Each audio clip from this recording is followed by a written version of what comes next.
نحمده ونصلي على رسوله الكريم أما بعد فقد قال الله تبارك وتعالى كما ورد في سورة الجمعة أعوذ بالله من الشيطان الرجيم بسم الله الرحمن الرحيم يسبح لله ما في السماوات وما في الأرض الملك القدوس العزيز الحكيم هو الذي بعث في الأميين رسولا منهم يتلو عليهم آياته ويزكيهم ويعلمهم الكتاب والحكمة وإن كانوا من قبل لفي ضلال مبين صدق الله العظيم رب اشرح لي صدري ويسر لي أمري واحلل عقدة من لساني يفقهوا قولي اللهم ربنا ألهمنا رشدنا وأعذنا من شرور أنفسنا اللهم أرنا الحق حقا وارزقنا اتباعه وأرنا الباطل باطلا وارزقنا اجتنابه اللهم صل على عبدك ونبيك ورسولك وحبيبك وخليلك محمد وبارك وسلم وبارك على جميع الأنبياء والمرسلين وعلى ملائكتك المقربين وعلى عبادك الصالحين وعلينا معهم يا أرحم الراحمين آمین یا رب العالمین۔ معزز حاضرین اور محترم خواتین، سیرت خیر الانام پر میری یہ تیسری گفتگو ہے، اس کا عنوان ذرا اچھی طرح نوٹ کر لیجیے۔ اسلامی انقلاب کے لیے مردان کار کی فراہمی۔ انقلاب مرد لائیں گے نا، رجال، مردان کار کہاں سے آئیں گے؟ اور حزب اللہ کی تشکیل و تنظیم اور تزکیہ و تطہیر کا نبوی طریقہ کار علی صاحب الصلاۃ والسلام۔ اب تک جو دو ہمارے خطبے ہو چکے ہیں، پہلا خطبہ کچھ زیادہ بنیادی علمی تھا کہ جو اسلام کا فلسفہ ہے ایمان، اس میں نبوت اور رسالت پر ایمان کا مقام کیا ہے، لاجک کیا ہے۔ دوسرے میں ہم نے بات کی کہ نبوت اور رسالت حضور کی شخصیت میں اپنے تکمیل کے مرحلے کو پہنچی، اس کے مظاہر کیا ہیں۔ یاد ہوگا ہم نے دو قرار دیے، نبوت کی تکمیل کے مظاہر کیا ہیں؟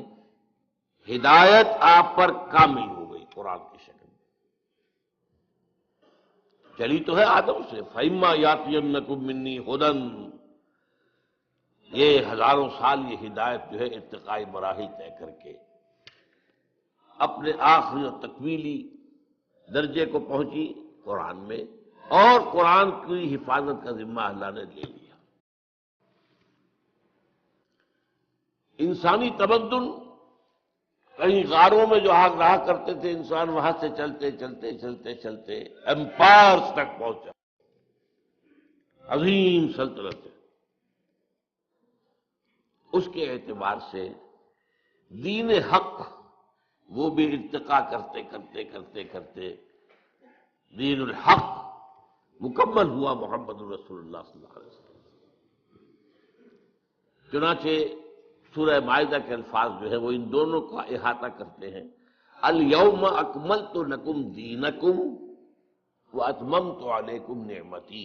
نعمت ہدایت ہے، یہ میں نے بارہا بیان کیا ہے کہ اگرچہ ہم کہہ دیتے ہیں یہ صحت بھی نعمت ہے، یہ دولت بھی نعمت ہے، اولاد بھی نعمت ہے، یہ بھی نعمت ہے، وہ بھی، کوئی شے نعمت نہیں ہے جب تک نعمت ہدایت نہ ہو۔ صحت ہے، ہدایت نہیں ہے، بدماشیاں کرو گے، گلچھرے اڑاؤ گے، معاشرے کے اندر فساد اور گندگی پیدا کرو گے، تو یہ رحمت کہاں ہوئی، نعمت کہاں ہوئی؟ دولت ہے اور ہدایت نہیں ہے تو کیا کرو گے؟ جو کچھ آج کل دولت مند کر رہے ہیں کچھ بیان کرنے کی ضرورت نہیں۔ نعمت صرف ایک ہے، وہ نعمت ہدایت ہے، اس کے ساتھ جو شے ہے وہ نعمت ہو جائے گی، لیکن یہ مجرد اپنی جگہ پر کوئی نعمت نہیں. وہ نعمت ہدایت جو ہے اس کی مکمل ہو گئی. نعمتی الیوم اکملت لکم دینکم واتممت علیکم نعمتی ورضیت لکم الاسلام دینا. دوسری بات جو ہم نے سمجھی وہ کیا تھی کہ رسالت کی تکمیل کا مظہر کیا ہے. وہ تو نبوت کے دو پہلو ہوئے نا. ہدایت دی گئی کامل ہو گئی، دین حق دیا گیا کامل ہو گیا. دس از گیون. یہ تو اللہ تعالیٰ کی طرف دیا گیا. میں نے بتایا تھا نا دو ہاتھ جوڑ کر ایک شخصیت نبی بھی ہے رسول بھی ہے. نبی یہ اینٹینا ادھر ہے آسمان سے وہی لے رہا ہے وہ، اور دوسرا اینٹینا نیچے جا رہا ہے. یہ بوسٹرز کے جو ہوتے ہیں یہ پہنچانے کا ہے، لوگوں تک پہنچانے کا ہے. یہ رسالت ہے. اللہ سے لینا ہے، لوگوں تک پہنچانا ہے. اس پہنچانے کی تکمیل کس کا مظہر کیا ہے؟ نمبر ایک، دین حق کی صرف تبلیغ نہیں، اس کو قائم کرو. اور نمبر دو، یہ صرف عرب پر نہیں پوری دنیا پر قائم کرو. یہ چار مظہر ہیں نبوت و رسالت کی تکمیل کے.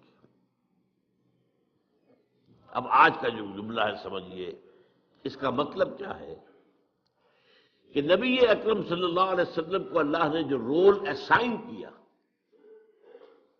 وہ ریولوشنری رول ہے، وہ انقلابی عمل ہے. کوئی نظام کہیں قائم کرنا ظاہر بات ہے اس کے لیے پری ریکویزٹ کیا ہوگا کہ پہلے سے جو نظام ہے اسے اکھاڑ کر پھینکا جائے، ورنہ تو نہیں قائم کر سکتے. نظام دو نہیں ہو سکتے ایک جگہ، مذہب 100 بھی ہو سکتے ہیں، نظام ایک ہی ہوگا. دوسری بات کیا اہم ہے، کوئی جگہ ویکوم نہیں ہے نظام کے اعتبار سے. کوئی نہ کوئی نظام تو ہے وہاں. بادشاہت کا نظام ہے، جمہوریت کا نظام ہے، سرمایہ داری کا نظام ہے، کمیونزم کا نظام ہے، قبائلی نظام ہے، وہ اور جو جاگیرداری نظام ہے. کوئی نہ کوئی نظام تو ہے. فوجی نظام ہے. تو دو باتیں، کوئی جگہ ایسی نہیں جہاں کوئی نظام نہ ہو، اور کسی جگہ پر بھی نیا نظام لانے کے لیے پہلے نظام کو اکھاڑ کر پھینکنا ضروری ہے. اسی کا نام ریولوشن ہے.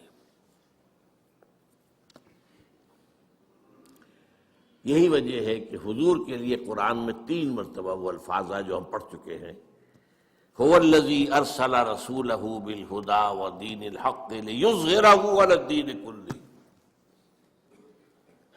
باقی حیثیت میں حضور کی اور باقی انبیاء کی مشترک ہے. سب بشیر بھی ہیں، سب نذیر بھی ہیں، سب داعی اللہ بھی ہیں، سب اپنے اپنے مقام پر سراج منیر بھی ہیں، سب شاہد بھی ہیں. انا ارسلنا الیکم رسولا شاہدا علیکم کما ارسلنا الی فرعون رسولا. یا ایھا النبی انا ارسلناک شاہدا ومبشرا ونذیرا وداعیا الی اللہ باذنہ وسراجا منیرا. یہ حیثیت مشترک، لیکن یہ تنہا منفرد 3 دفعہ حضور کے لیے اور 1 دفعہ بھی کسی اور کے لیے نہیں. وہی ہے اللہ جس نے بھیجا اپنے رسول کو الہدا دے کر، دین حق دے کر، تاکہ غالب کرے اسے پورے کے پورے نظام پر. اب میں آپ کو بتا چکا ہوں اس آیت کو شاہ ولی اللہ دہلوی نے کہا ہے یہ پورے قرآن کا عمود ہے. قرآن سمجھ میں نہیں آئے گا جب تک یہ آیت نہیں سمجھو گے. اور میری کوئی حیثیت نہیں، لیکن میں ایک بات عرض کر رہا ہوں، سیرت ہرگز سمجھ میں نہیں آئے گی جب تک کہ یہ آیت نہیں سمجھے گی. گویا کہ شاہ ولی اللہ کے نزدیک یہ قرآن کا عمود، میرے نزدیک یہ سیرت کی کلید ہے. پھر یہ کہ جو یہاں پر بیان ہوا ہے جن الفاظ میں کہ یہ 6 مختلف اصطلاحات قرآن میں آئی ہیں. یہ تو 3 ایک جیسی آئی ہیں، ان کی اہمیت بیان کر چکا ہوں پچھلی مرتبہ میں.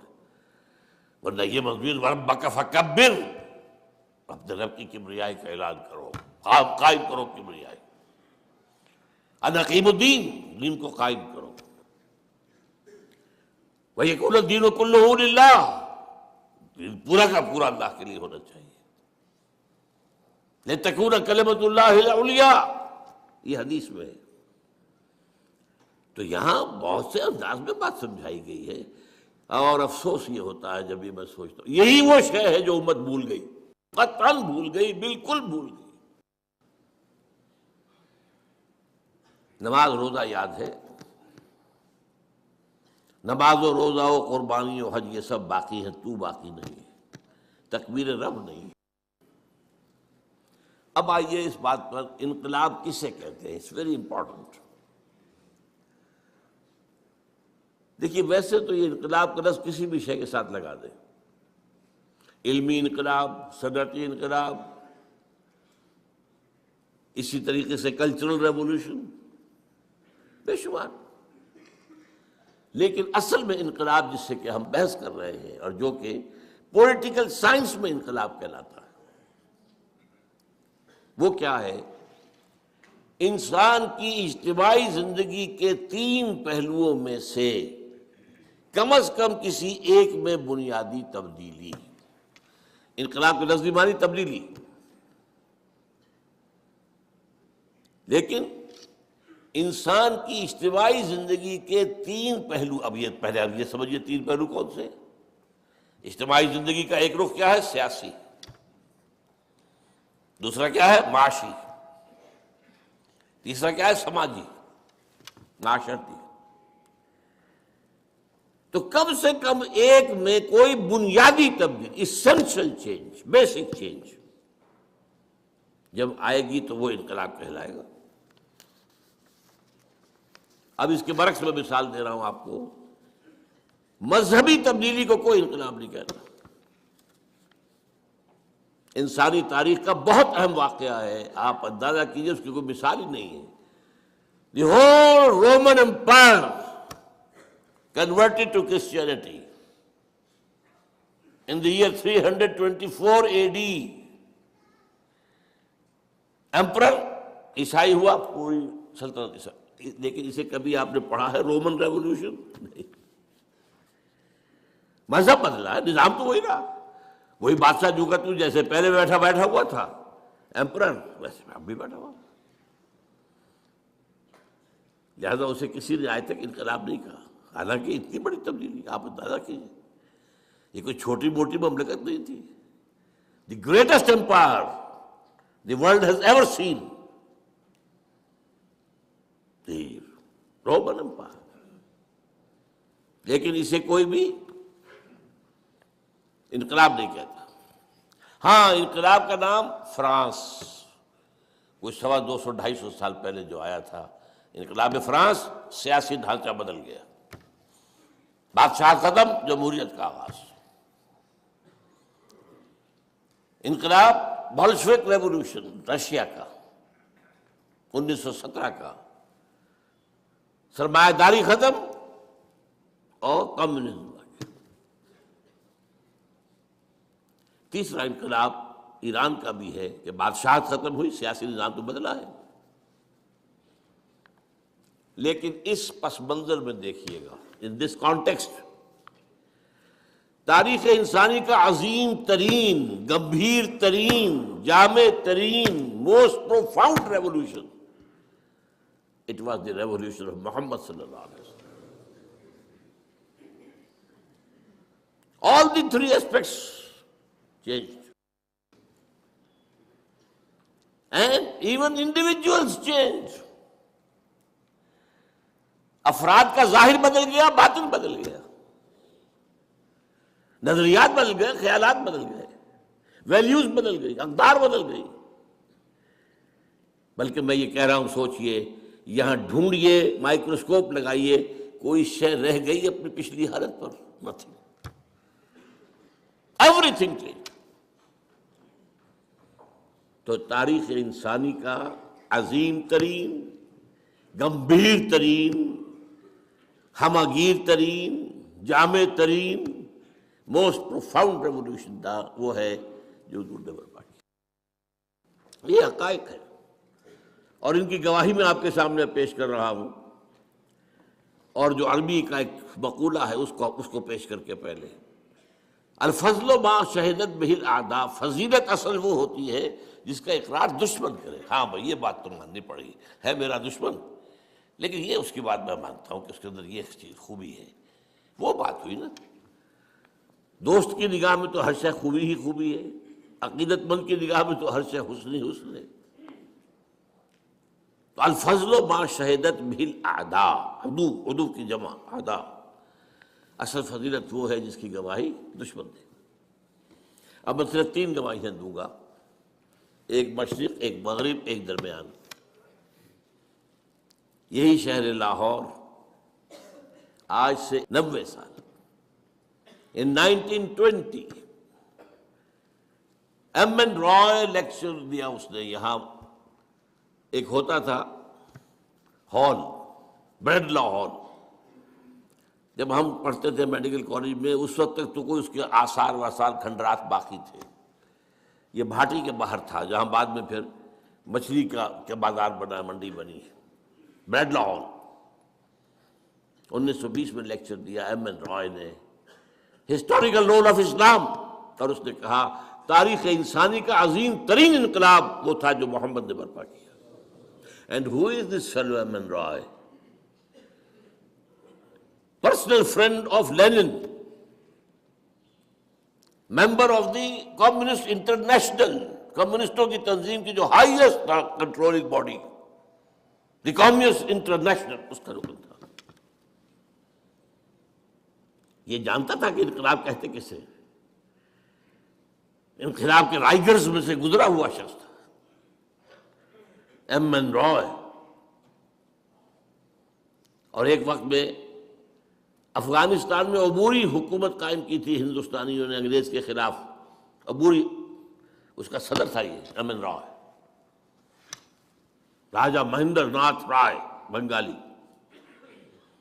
اور اس نے تو کمال ہی کیا اصل میں، جو دلیل دی ہے کہ بعض لوگ سمجھتے ہیں کہ یہ عربوں کی، حضور کے صحابہ کی جو فتوحات تھی ایسے تھی جیسے اور یہ دنیا کے اندر ہمیشہ صحراؤں سے یا جو سطح مرتفع کے علاقے ہوتے ہیں جہاں کھانے کو کچھ نہیں ہوتا، وہاں سے لوگ نکل کے اور جو سیٹلڈ ایریاز ہوتے ہیں، زرخیز علاقے ہوتے ہیں، ان پر حملہ کرتے ہیں، مارتے ہیں، کوٹتے ہیں، لوٹتے ہیں، لے کے بھاگ جاتے ہیں.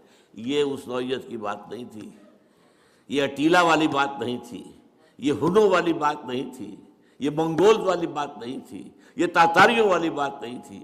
اس انقلاب کے نتیجے میں دنیا میں نئی تہذیب آئی ہے، نیا تمدن آیا ہے، نئی روشنی آئی ہے، علم پھیلا ہے. یہ اس نے کہا ہے. اور یہ کتاب آج بھی دنیا میں شائع ہو رہی ہے، لیکن ممبئی میں، یہاں کوئی نہیں جانتا، کسی کو دلچسپی نہیں. Historical role of Islam. اب آئیے درمیان میں H G Wells. H G Wells جو ہے ویسے شاتم رسول ہے، گالیاں دی ہیں اس نے حضور کو، بالکل رشدی کی طرح اور تسلیمہ نسرین کی طرح. گھنا نے حملے فیملی لائف پر، ازواج مطہرات کا. لیکن اس کی دو کتابیں ہیں بہت اہم ہیں ویسے، تاریخ عالم پر، a short history of the world and a concise history of the world. Concise ذرا بڑی ہے، شارٹ چھوٹی ہے. Concise history of the world میں جب وہ آتا ہے، کنکلوڈ کرتا ہے حضور کے چیپٹر کو اور خطبہ حجۃ الوداع کی نقل کرتا ہے کہ لا فضل لعربی علی عجمی ولا لعجمی علی عربی ولا لاسود علی احمر ولا لاحمر علی اسود الا بالتقوی. کوئی فضیلت نہیں کسی عرب کو کسی اجمی پر، کسی اجمی کو کسی عرب پر، کسی گورے کو کسی کالے پر، کسی کالے کو کسی گورے پر، الا بالتقوی. And now remember the words. Although the sermons of human fraternity, equality and freedom، 3 الفاظ یاد رکھیے. یہ ہمارے ہاں جو لیڈروں کی تقریروں کے اندر 3 الفاظ دہرائے جاتے ہیں بار بار. یہی تو ویلیوز ہے، فریڈم، فریٹرنیٹی، ایکوالٹی، مساوات، اخوت، حریت. Although the sermons of human fraternity, equality and freedom were said before also, and we have a lot of such sermons in Jesus of Nazareth، مسیح ناصری حضرت عیسیٰ علیہ السلام، جس کو خدا کا بیٹا مانتا ہے. وہ آج تو مسیح نے بھی بہت کہے تھے، کوئی شک نہیں ہے، but it must be admitted that it was Muhammad sallallahu alaihi wasallam who for the first time in history established a society based on these principles. اب بتائیے جادو وہ جو سر چڑھ کر بولے. لیکن ایک بات نوٹ کر دیجئے, ممکن ہے آپ یہ ایچ جی ویلز کی کنسائز ہسٹری لے کر تلاش کریں, نہیں ملے گا آپ کو یہ پیسے, اب نکال دیا گیا ہے. کیونکہ یہ تو نئے ایڈیشن آتے ہیں, کیا وہ ایچ جی ویلز کو تو مرے ہوئے بہت عرصہ ہو گیا, جو اب نئے ایڈیٹرز ہوتے ہیں وہ چینج کرتے رہتے ہیں. لیکن آپ چاہیں میری بات کی توثیق تو پنجاب لائبریری سے پرانا نسخہ نکالیے اور دیکھیے. تیسرا ڈاکٹر مائیکل ہارٹ, وہ تو میں نے کئی دفعہ بیان کیا ہے, a selection and gradation of the 100 most influential personalities of human history. تاریخ انسانی کا دھارا بہ رہا ہے, کچھ عرصے کے بعد اس کا کوئی رخ مڑ گیا. کس نے موڑا؟ کسی آدمی نے موڑا, کسی فلسفی نے, کسی انقلابی نے. خود تو نہیں مڑتا, پھر دیکھا پھر مڑ گیا, پھر مڑا. یہ جو تاریخ کے دھارے کے رخ کو موڑنے والے ہیں, پہلے سلیکٹ کر لیا گیا, یہ ہے, یہ ہے, یہ ہے, یہ ہے, یہ 100. ان میں گریڈیشن, پہلے سب سے زیادہ کس نے موڑا, پھر کس نے, پھر کس نے, پھر کس نے. A selection and gradation of the 100 most influential personalities of human history. اور لاتا ہے حضور کو نمبر 1. عیسائی ہے, حضرت عیسیٰ کو لے گیا نمبر 3 پر. بیچ میں لایا نیوٹن کو, سائنس کا. یوں سمجھیے کہ جدید فزکس کا بابا آدم, اس لیے کہ ساری ٹیکنالوجی اور سائنس کی ترقی تو وہاں سے ہے. اور کہتا ہے naturally I O an explanation, مجھے اس کی وجہ بیان کرنی پڑے گی کہ میں نمبر 1 پر لے آیا محمد کو صلی اللہ علیہ وسلم, عیسیٰ 3 پر, 50ویں پہ حضرت عمر کو بھی لے کے آیا بس. لیکن کہتا ہے مجھے وجہ بیان کر, this is because he is the only person supremely successful in both the religious and the secular fields. یہ اس لیے ہے کہ ایک ہی شخص ہے تب پوری تاریخ میں جو انسانی زندگی کے دونوں میدانوں میں یکساں اور انتہائی اونچا ہے. اور یہ آج کا کانسیپٹ ہے کہ زندگی کے 2 حصے ہیں, ایک سیکولر لائف ہے اور ایک مذہبی زندگی. مذہبی زندگی میں آپ آزاد ہیں, آپ کتے کو پوجیں, بلی کو پوجیں, کسی کو پوجیں, اعلیٰ تناسل کو پوجیں, جو چاہے پوجیں, یو کین ڈو. ایک خدا کو مانو, 2 کو مانے, 10 کو مانے, 1000 کو مانے, کسی کو نہ مانے. یہ ریلیجن آزادی ہے آپ کو بھائی. لیکن ایک ہے سیاست, ریاست, قوم, ملک, قانون, ایک یہ. وہ کہتا ہے جتنے بڑے آدمی نظر آئے مجھے, وہ یا ادھر اونچا ہے تو ادھر کچھ بھی نہیں, ادھر ٹھکنا سا ہے, بونا سا ہے, ادھر اونچا ہے تو ادھر کچھ نہیں. اب عیسیٰ ہے, کتنا بڑا مذہب ہے, حکومت و ریاست میں کوئی ایک دخل ہی نہیں, قدم نہیں رکھا. گوتم بدھ کتنا بڑا, حکومت و ریاست 0. سکندر اعظم بہت بڑا فاتح, اخلاق اور روحانیت میں 0 نہیں, مائنس ویلیو. یہی ہوگا. تو یہ ہے, میں نے 3 گواہیاں آپ کے سامنے پیش کی ہیں. اب اگلا پوائنٹ ہے میرا, انقلاب برپا کرنا نہایت مشکل کام. یہ کھیل نہیں ہے, یہ کوئی ہابی نہیں ہے. دی موسٹ ڈیفیکلٹ ورک نظام کو بدلنا ہے. اس کی وجہ کیا ہے دیکھیے, ایک ہوتی ہے دعوت, تبلیغ, مشنری ورک ہو رہا ہے, ہمارے تبلیغی بھائی گھوم رہے ہیں, بسترے اٹھائے ہوئے ہیں, کہاں کہاں جا رہے ہیں, راتوں کو مسجدوں میں سو رہے ہیں. دعوت اور تبلیغ میں بھی محنت تو ہے, مشقت تو ہے, جان و مال کا خطرہ نہیں ہے.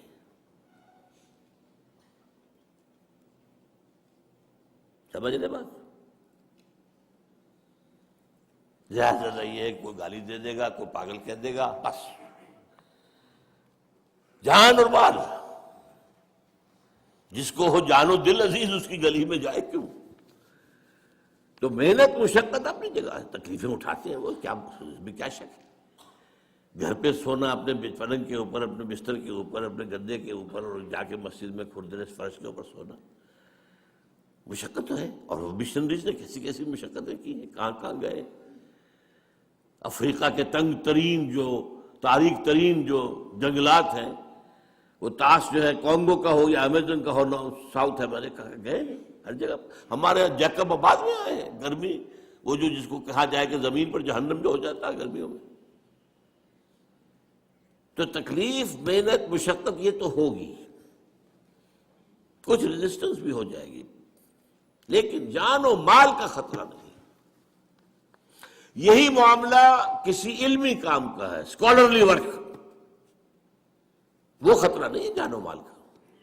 اختلاف ہو جائے گا، کوئی آپ کی ریسرچ کے خلاف کوئی اور مقابلے میں ریسرچ لے آئے گا، وہ آپ کو پاگل قرار دے دے گا، آپ اس کو پاگل قرار دے دیں گے، ہو جائے گا.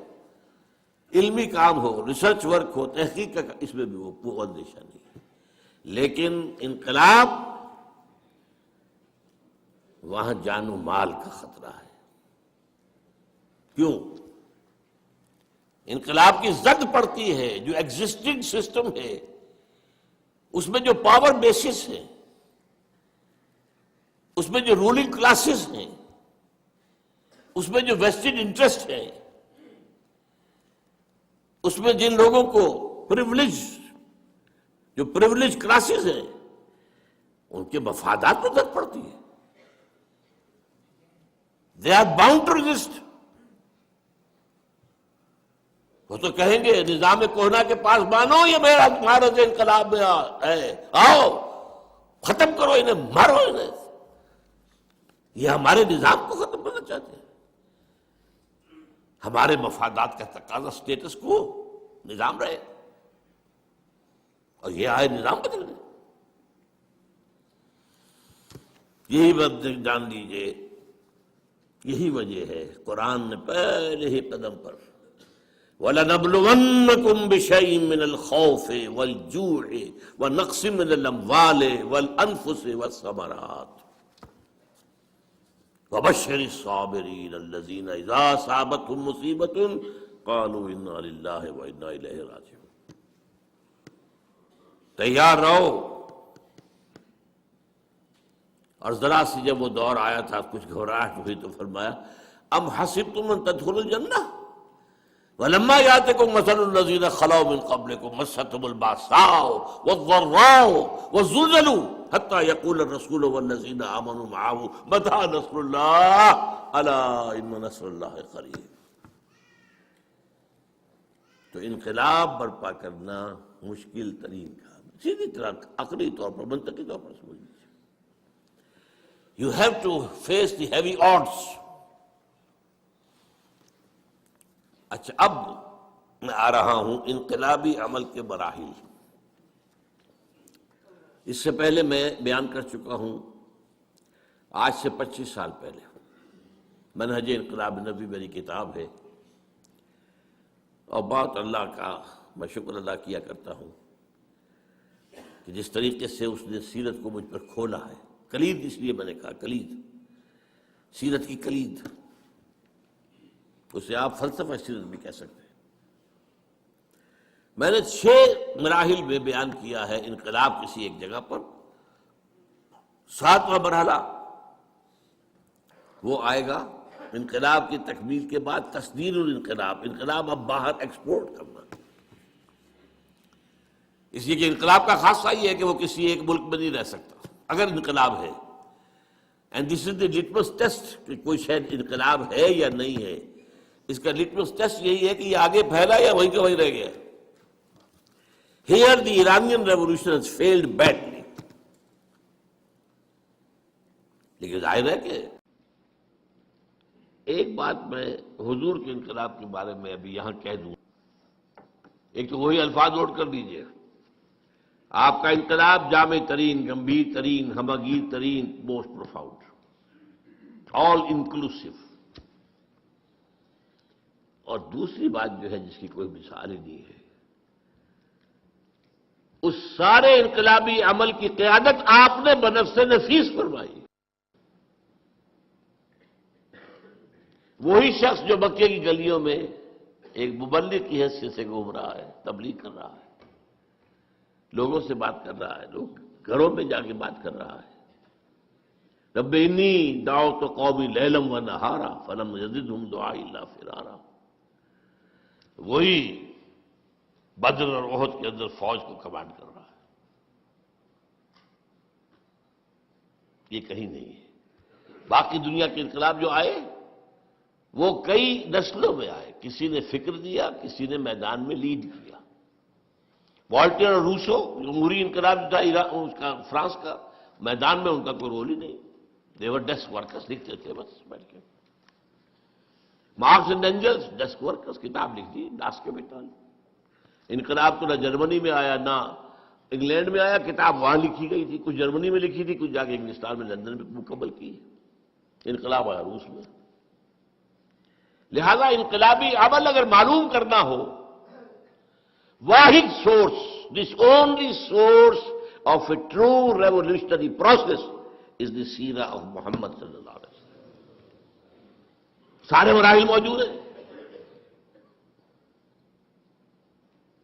اب میں کہہ رہا ہوں، اب میں آج جو ہے اس کو مختصر کر کے دو مرحلوں میں بیان کر رہا ہوں، 2 جمع 1،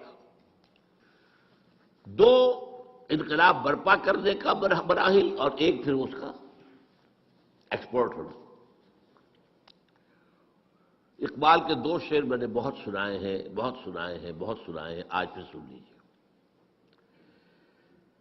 اقبال جس طریقے سے کہ انقلاب کا داعی تھا، اگرچہ وہ میدان کا آدمی نہیں تھا، he was not a man of the field، مفکر، وہ اس کی تصویر وہی ہے سب سے اعلیٰ جو سر جھکائے، لاکھ حکیم سر بجیب ایک کلیم سر بکف۔ وہ کلیم نہیں تھا، حکیم تھا، لیکن اس کی حکیمی جو ہے، ذرا دیکھیے کس قدر الفاظ کے اندر تلخی ہے، تلخی۔ خواجہ از خون رگے مزدور سازد لال ناب، یہ سرمایہ دار، کارخانے دار، مزدور کی رگوں میں دوڑنے والے سرخ خون کو کشید کرتا ہے، اپنی سرخ شراب جو بیٹھ کر پیتا ہے وہ شام کو۔ خواجہ از خون رگے مزدور سازد لال ناب، از دفاع دہ خدایاں کشت دہقانہ خراب۔ اور یہ زمیندار اور جاگیرداروں کے ظلم و ستم سے دہقان کی کھیتی برباد ہوئی۔ انقلاب انقلاب انقلاب، بڑی پیاری نظم اس کی، لیکن جو کیفیت ایک خاص ہے، اور وہ کس مقام پہ اس وقت تھا، یہ کہاں تھا اس وقت جو یہ بات کر رہا ہے؟ گفتند، اللہ نے مجھ سے کہا، گفتند جہان ماں آیا میں تمہیں سازد، اے اقبال ہم نے جس دنیا میں تمہیں بھیجا ہے، اپنی دنیا، ہماری دنیا ہے، تمہیں پسند آئی؟ گفتم کے تمہیں سازد، نہیں ظلم ہے یہاں تو انسان کا خون چوس رہا ہے، خون پی رہا ہے، ظلم ہو رہا ہے۔ گفتند کے برہمزن، اچھا تو توڑ دو پھوڑ دو۔ یہ توڑ دو پھوڑ دو کا لفظ ہے کہ جو آیا ہے شاہ ولی اللہ کے ہاں، فک و کل نظام، پورے نظام کو توڑ دینا۔ یہ دین الحق کا اظہار جو ہے، جس کو وہ عمود کہتے ہیں، پورے نظام، فک کھول دینا۔ یہ پورا نظام جو ہے ایک وحدت ہوتا ہے، جڑا ہوا ہے ایک دوسرے کے ساتھ۔ فک و کل نظام، توڑ دو پھوڑ دو۔ توڑ دے پھوڑ دے کیسے؟ با نشہ درویشی در ساز و دمادم زن، پہلے تو ذرا درویشی کے ساتھ سازگاری اختیار کرو۔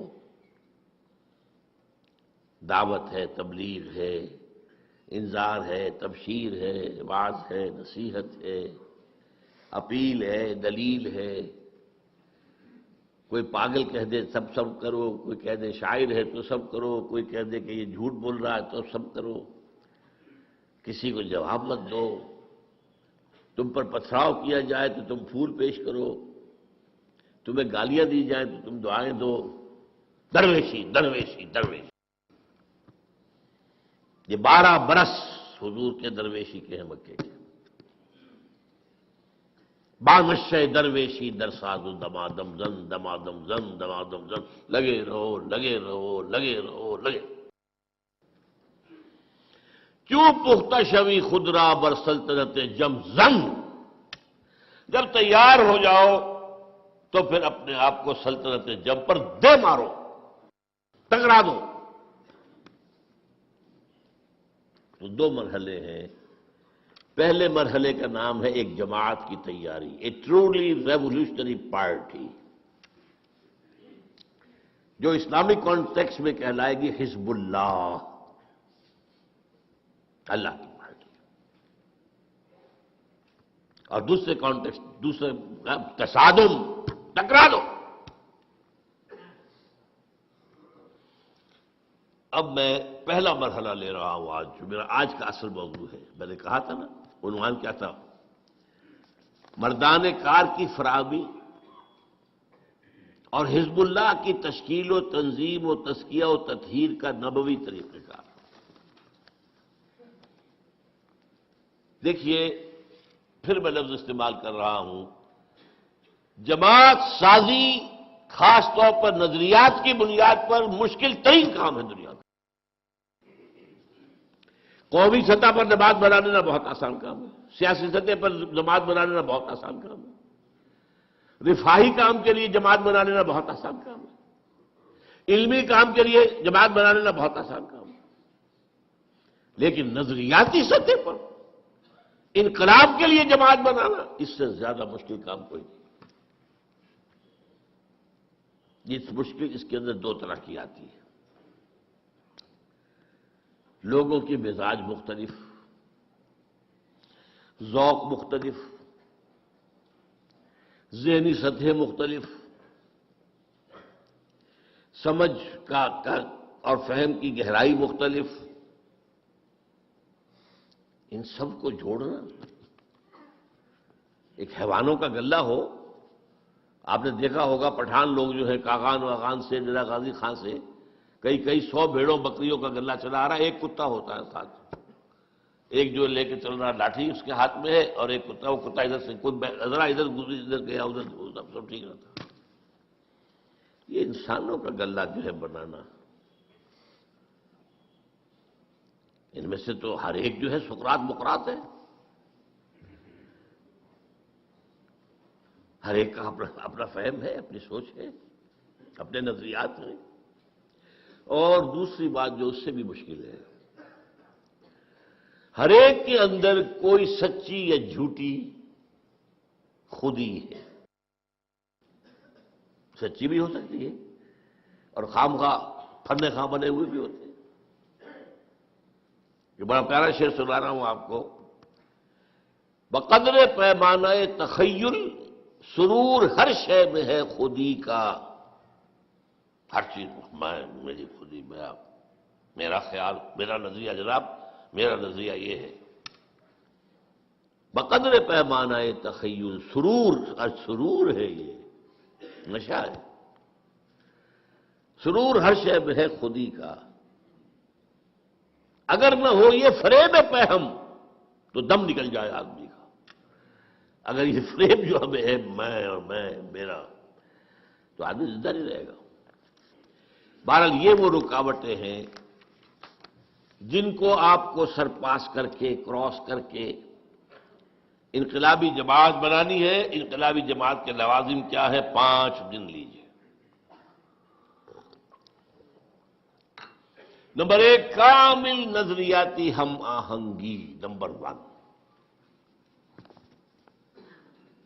فکر، سوچ، نظریات، خیالات، پھر ان کا صغرا کبرا، ہم آہنگی. یہ نہیں ہوگی تو انقلابی جماعت نہیں بن سکتی. نمبر 2، سوائے انقلاب کی آرزو کے کوئی آرزو دل میں نہ رہ جائے. یہ پر زور دے کر کہہ رہا ہوں. جھانکو اپنے سینوں کے اندر، کہیں کوئی اور وہاں پر بتخانہ تو آباد نہیں ہے، کوئی اپنی لیڈری کا سودا تو نہیں ہے، کوئی حکومت حاصل کرنے کا معاملہ تو نہیں ہے. شہادت ہے مطلوب و مقصود مومن، نہ مال غنیمت نہ کشور کشائی. کہیں نمایاں ہونے کا جذبہ تو نہیں ہے،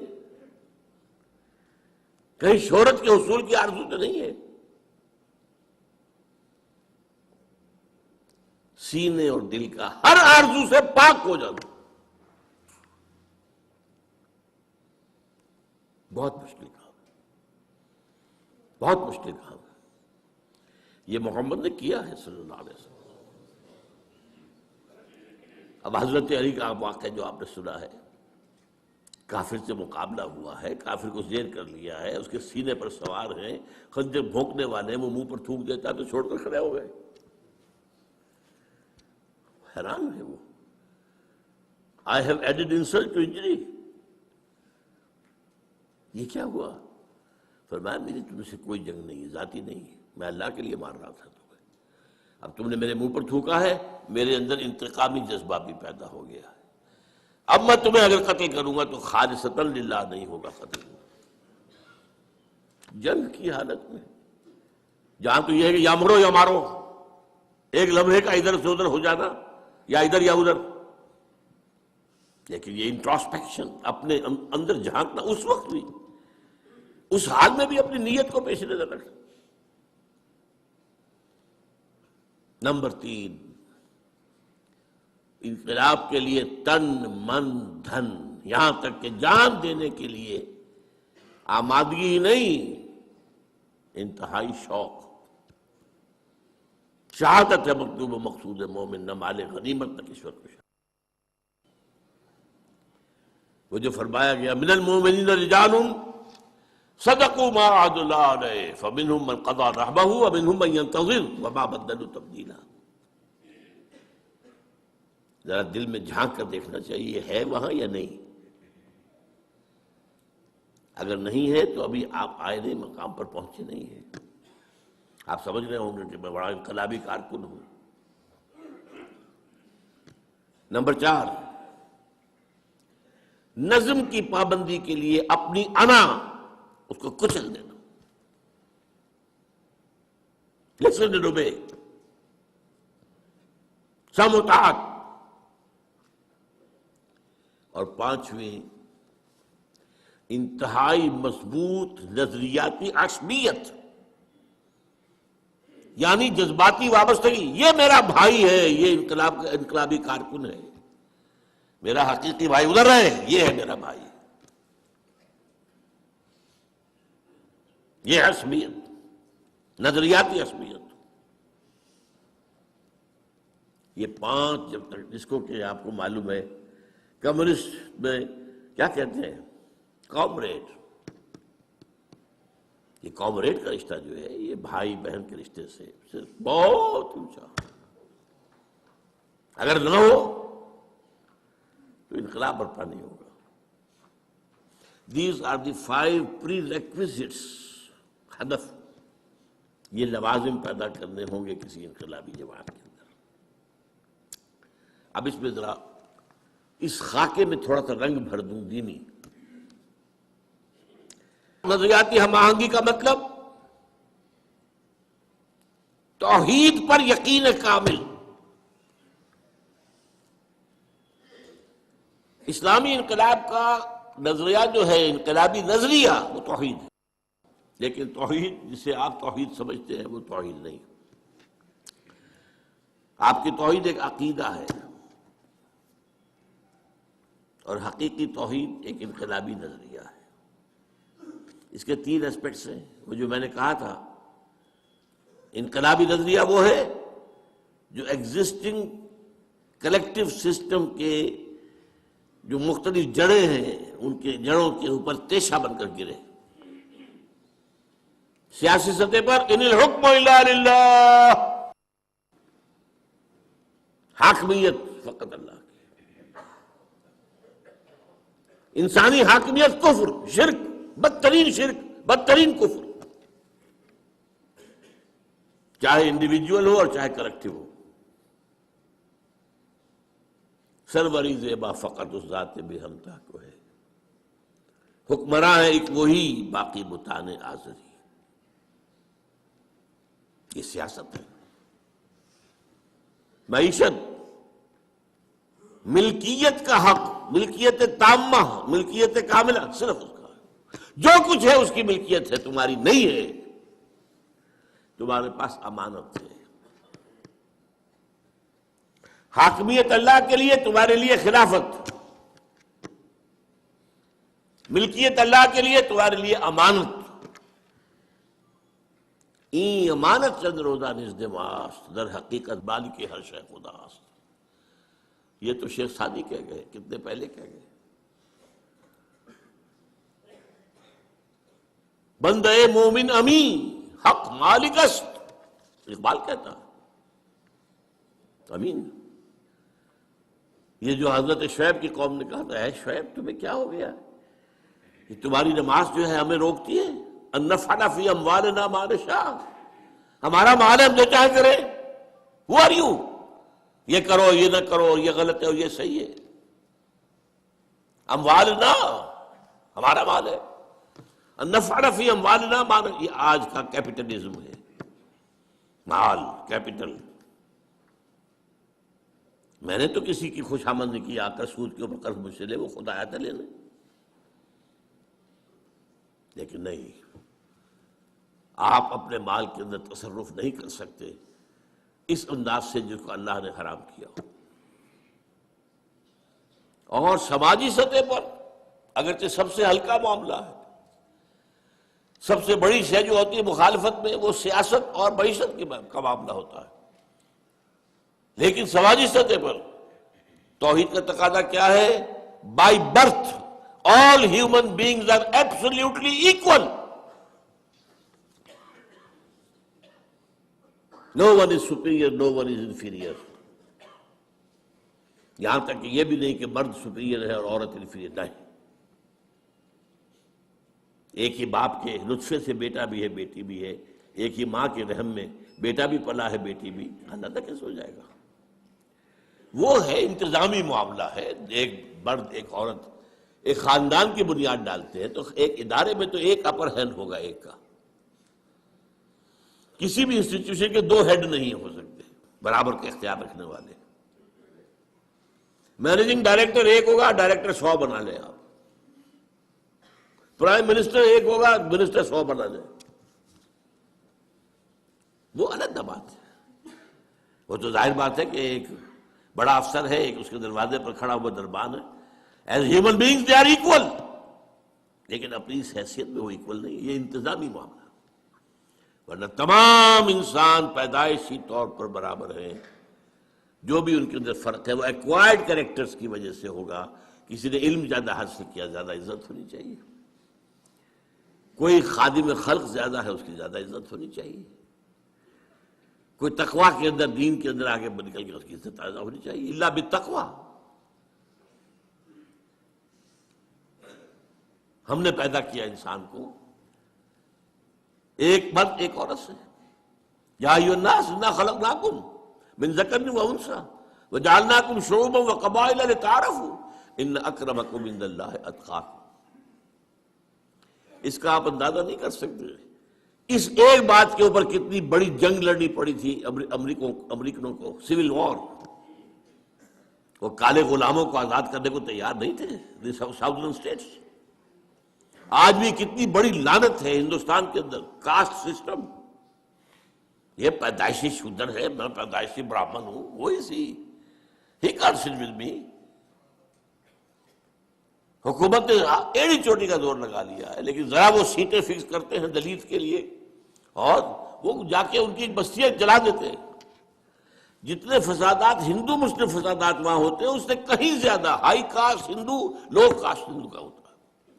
پوری پوری بستیاں جلا دیں. وہ بستیاں کیا ہوتی ہیں؟ جھونپڑیاں ہوتی ہیں. وہ شدر جو ہے وہاں، دلت جو ہے وہاں کا. یہ دنیا کی سب سے بڑی ڈیموکریسیز کا حال ہے. یہ امریکہ سے آگے کہاں جائے گا معاملہ ڈیموکریسی کا، اور بھارت سے آگے کہاں جائے گا. لیکن سماجی پیدائشی فرق، رنگ کا فرق. اسی لیے جیولز نے کہا نا، وہ فقرے لیے اس نے، لا فضل لعربی علی عجمی ولا لعجمی علی عربی.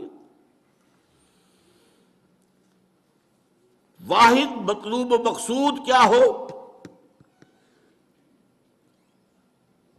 وہاں میں نے کیا کہا تھا؟ انقلاب عام میں نے بات کی تھی، اسلامی نہیں کی تھی۔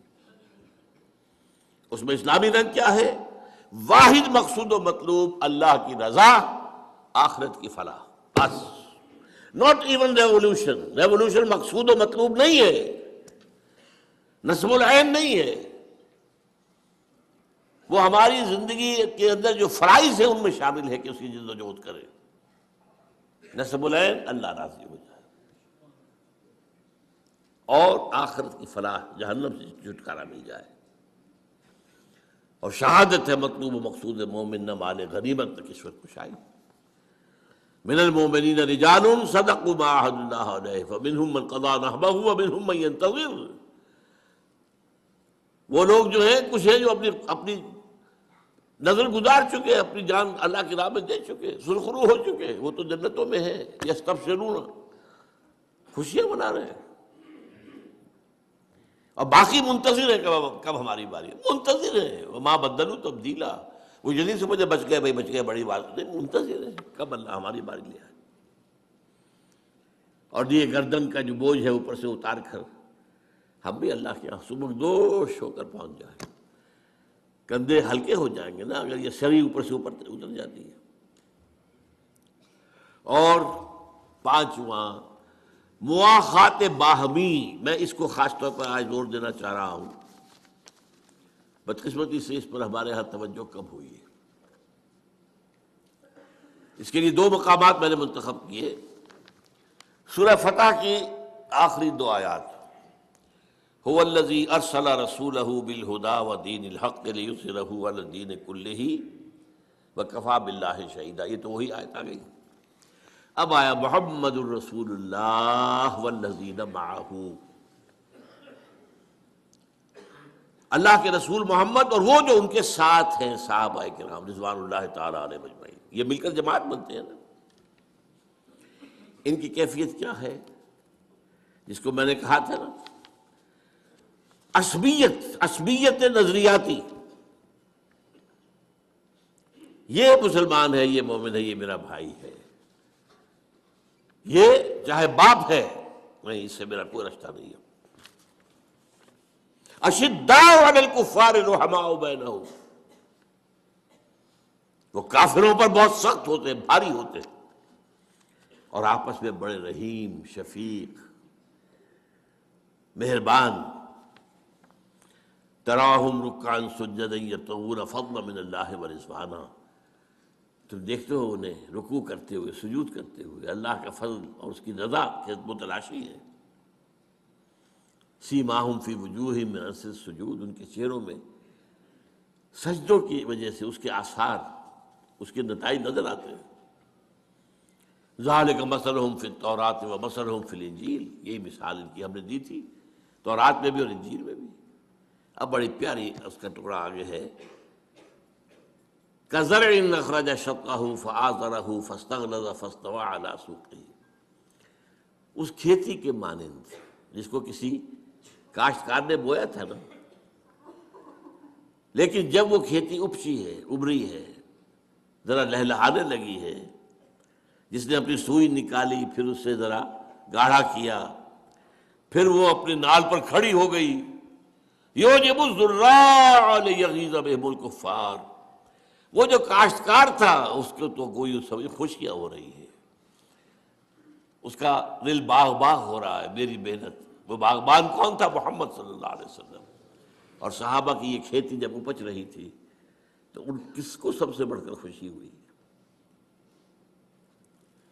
وعد اللہ الذین آمنوا وعملوا الصالحات منہم مغفرۃ واجرا عظیما، اللہ تعالیٰ نے ان کے سے اجر عظیم کا، مغفرت کا وعدہ کیا ہے۔ اور یہ مضمون پھر سورہ مائدہ میں آیا ہے، یا ایھا الذین آمنوا من یرتد منکم عن دینہ، اے ایمان والو اگر تم میں سے کوئی اپنے دین سے پیچھے پھرا، ان تقاضوں کو پورا کرنے سے جی چرا کر پسپائی اختیار کی، فسوف یأتی اللہ بقوم، تو اللہ تعالیٰ ایک ایسی قوم لے آئے گا، یحبوہم ویحبونہ، اللہ ان سے محبت کرے گا، وہ اللہ سے محبت کریں گے، اور اس کے بعد اذلۃ علی المومنین عزۃ علی الکافرین، اہل ایمان پر بہت نرم ہوں گے، کافروں پر بہت سخت ہوں گے۔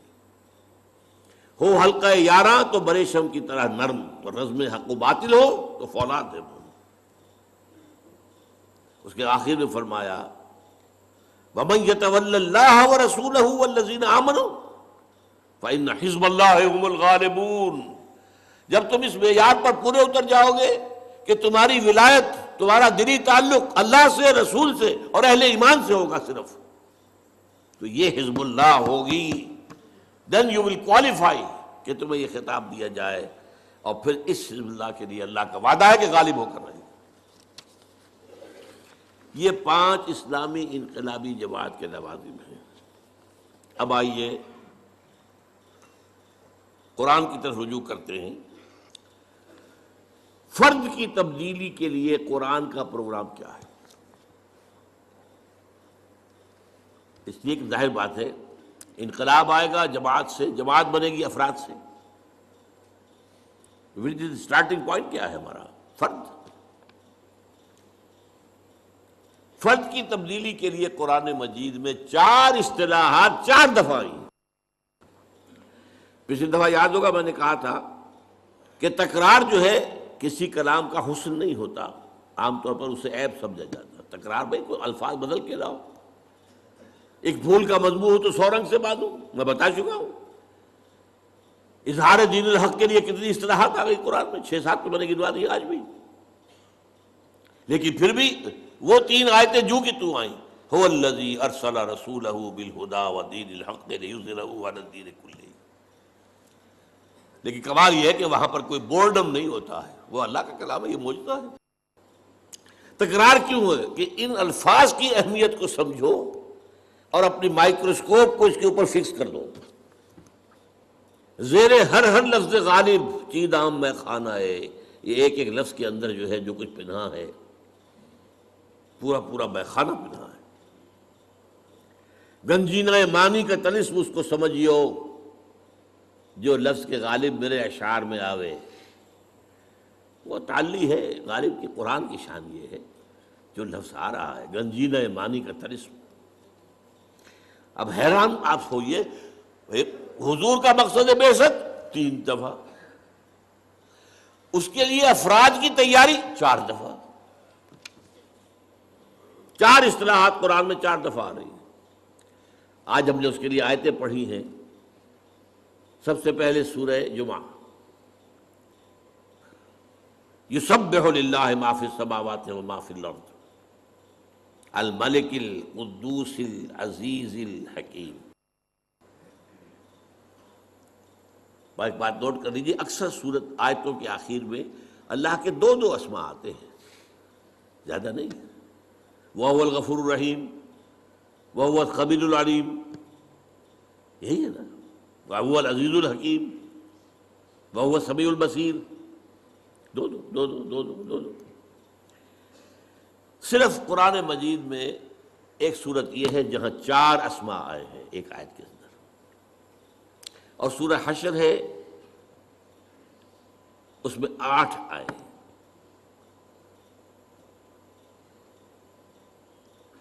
اور سورہ حدید ہے اس میں 4 آئے، هو الاول والآخر والظاہر والباطن۔ حشر میں الملک القدوس السلام المؤمن المہیمن العزیز الجبار المتکبر سبحان اللہ عما یشرکون، هو اللہ الخالق البارئ المصور له الاسماء الحسنى۔ یہاں 4 آئے ہیں۔ یہ جو حسن یہاں ہے آپ کا نوٹ کیجئے گا، 4 آگے الفاظ آ رہے ہیں، وہ سب کی نسبت ان 4 ناموں سے ہے۔ وہ الفاظ کیا ہیں؟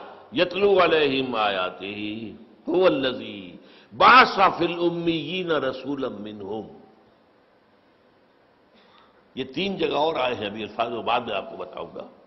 یہاں یہ نوٹ کر لیجئے سورہ صف کے ساتھ کتنا گہرا رشتہ ہے، یہ جوڑا ہے سورہ صف سورہ جمعہ۔ سورہ صف کے شروع میں کیا ہے؟ سبح للہ ما فی السماوات و ما فی الارض، اور جمعہ یسبح للہ ما فی السماوات و ما فی الارض۔ ایک میں ماضی آ گیا، ایک میں حال اور مستقبل دونوں آ گئے، زمانے کا احاطہ ہو گیا۔ ما فی السماوات و ما فی الارض، مکان کا احاطہ ہو گیا، کون و مکان۔ اس کی مرکزی آیت هو الذی ارسل رسولہ بالہدی ودین الحق لیظہرہ علی الدین کلہ، اس کی مرکزی آیت هو الذی بعث فی الامیین رسولا منہم یتلو علیہم آیاتہ ویزکیہم ویعلمہم الکتاب والحکمہ۔ اور جو چار نام ہیں اللہ کے، الملک، بادشاہ کا فرمان کو پڑھ کر سنا رہا ہے، یہ ہے یتلو علیہم آیاتہ۔ وہ بادشاہ حقیقی القدوس ہے، پاک ہے، ہمارا رسول بھی تمہیں پاک کر رہا ہے۔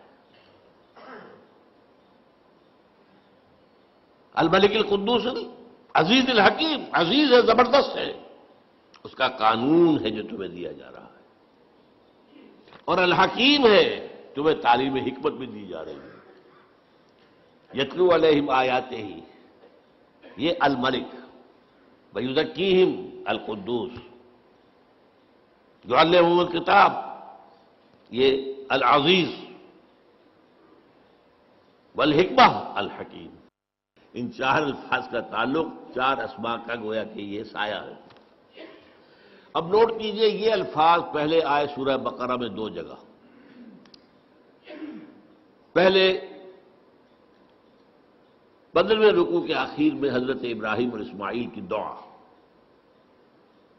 جب وہ بنیادیں اٹھا رہے تھے خانہ کعبہ کی، تو جو دعا مانگی ان میں سے ایک یہ بھی تھی، پروردگار ہماری جو نسل یہاں آباد ہوگی تیرے اس گھر کے پاس، ربنا وبعث فیہم رسولا منہم، ان میں اپنا ایک رسول اٹھائیو، انہی میں سے کیا کرے گا، یتلو علیہم آیاتہ ویعلمہم الکتاب والحکمۃ ویزکیہم۔ چار آئے کوئی چیز، تھوڑا سا فرق ہے، ترتیب مختلف ہے، میں بعد میں بات کروں گا۔ دو رکوعوں کے بعد آ گیا اعلان، دیکھو یہ تمہارے باپ ابراہیم اور اسماعیل کی دعا کا ظہور، محمد آ گئے تمہارے پاس صلی اللہ علیہ وسلم۔ کما ارسلنا فیکم رسولا منکم یتلو علیکم آیاتنا ویزکیکم ویعلمکم الکتاب والحکمہ۔ وہی چار چیزیں۔ سورہ بقرہ کا جوڑا ہے سورہ آل عمران، اس میں پھر آ گیا لقد من اللہ علی المؤمنین اذ بعث فیہم رسولا من انفسہم یتلو علیہم آیاتہ ویزکیہم ویعلمہم الکتاب والحکمہ۔ لیکن سب سے شاندار انداز میں ہے سورہ جمعہ، هو الذی بعث فی الامیین رسولا منہم یتلو علیہم آیاتہ ویزکیہم ویعلمہم الکتاب والحکمہ۔ اب یہاں اگر غور سے آپ نے سنا ہو تو آپ کو نظر آئے گا کہ ایک فرق ہے۔ ابراہیم اور اسماعیل کی دعا میں تلاوت آیات کے فوراً بعد تعلیم کتاب و حکمت، پھر تزکیہ آخر میں۔ باقی تینوں جگہوں پر تلاوت آیات، پھر تزکیہ، پھر کتاب و حکمت کی تعلیم۔ اب فرق کیا ہے؟ وہ دعا ہے ابراہیم اور اسماعیل کی، وہاں تو اللہ ان کی دعا نقل کر رہا ہے، یہاں اللہ کی طرف سے آ رہا ہے، تو یقیناً یہ ترتیب زیادہ جو ہے امپرووڈ شمار ہوگی، اسے بھی ہم غلط نہیں کہیں گے، وہ بھی دو رسولوں کی بات ہے نا۔ ربنا وبعث فیہم رسولا منہم یتلو علیہم آیاتک ویعلمہم الکتاب والحکمۃ ویزکیہم، غلط تو نہیں ہے یہ، لیکن ایک بات معلوم ہو گئی، اس وقت ہائیسٹ ویلیو جو تھی وہ تزکیہ تھا، اب ہائیسٹ ویلیو حکمت ہے، کیونکہ تین جگہ اللہ کی طرف سے آ رہا ہے۔ 18واں رکوع سورہ بقرہ کا، پھر آل عمران، پھر سورہ جمعہ، وہاں بھی آ رہا هو الذی بعث فی الامیین رسولا منہم یتلو علیہم آیاتہ ویزکیہم ویعلمہم الکتاب والحکمہ۔ اب ان پر آئیے،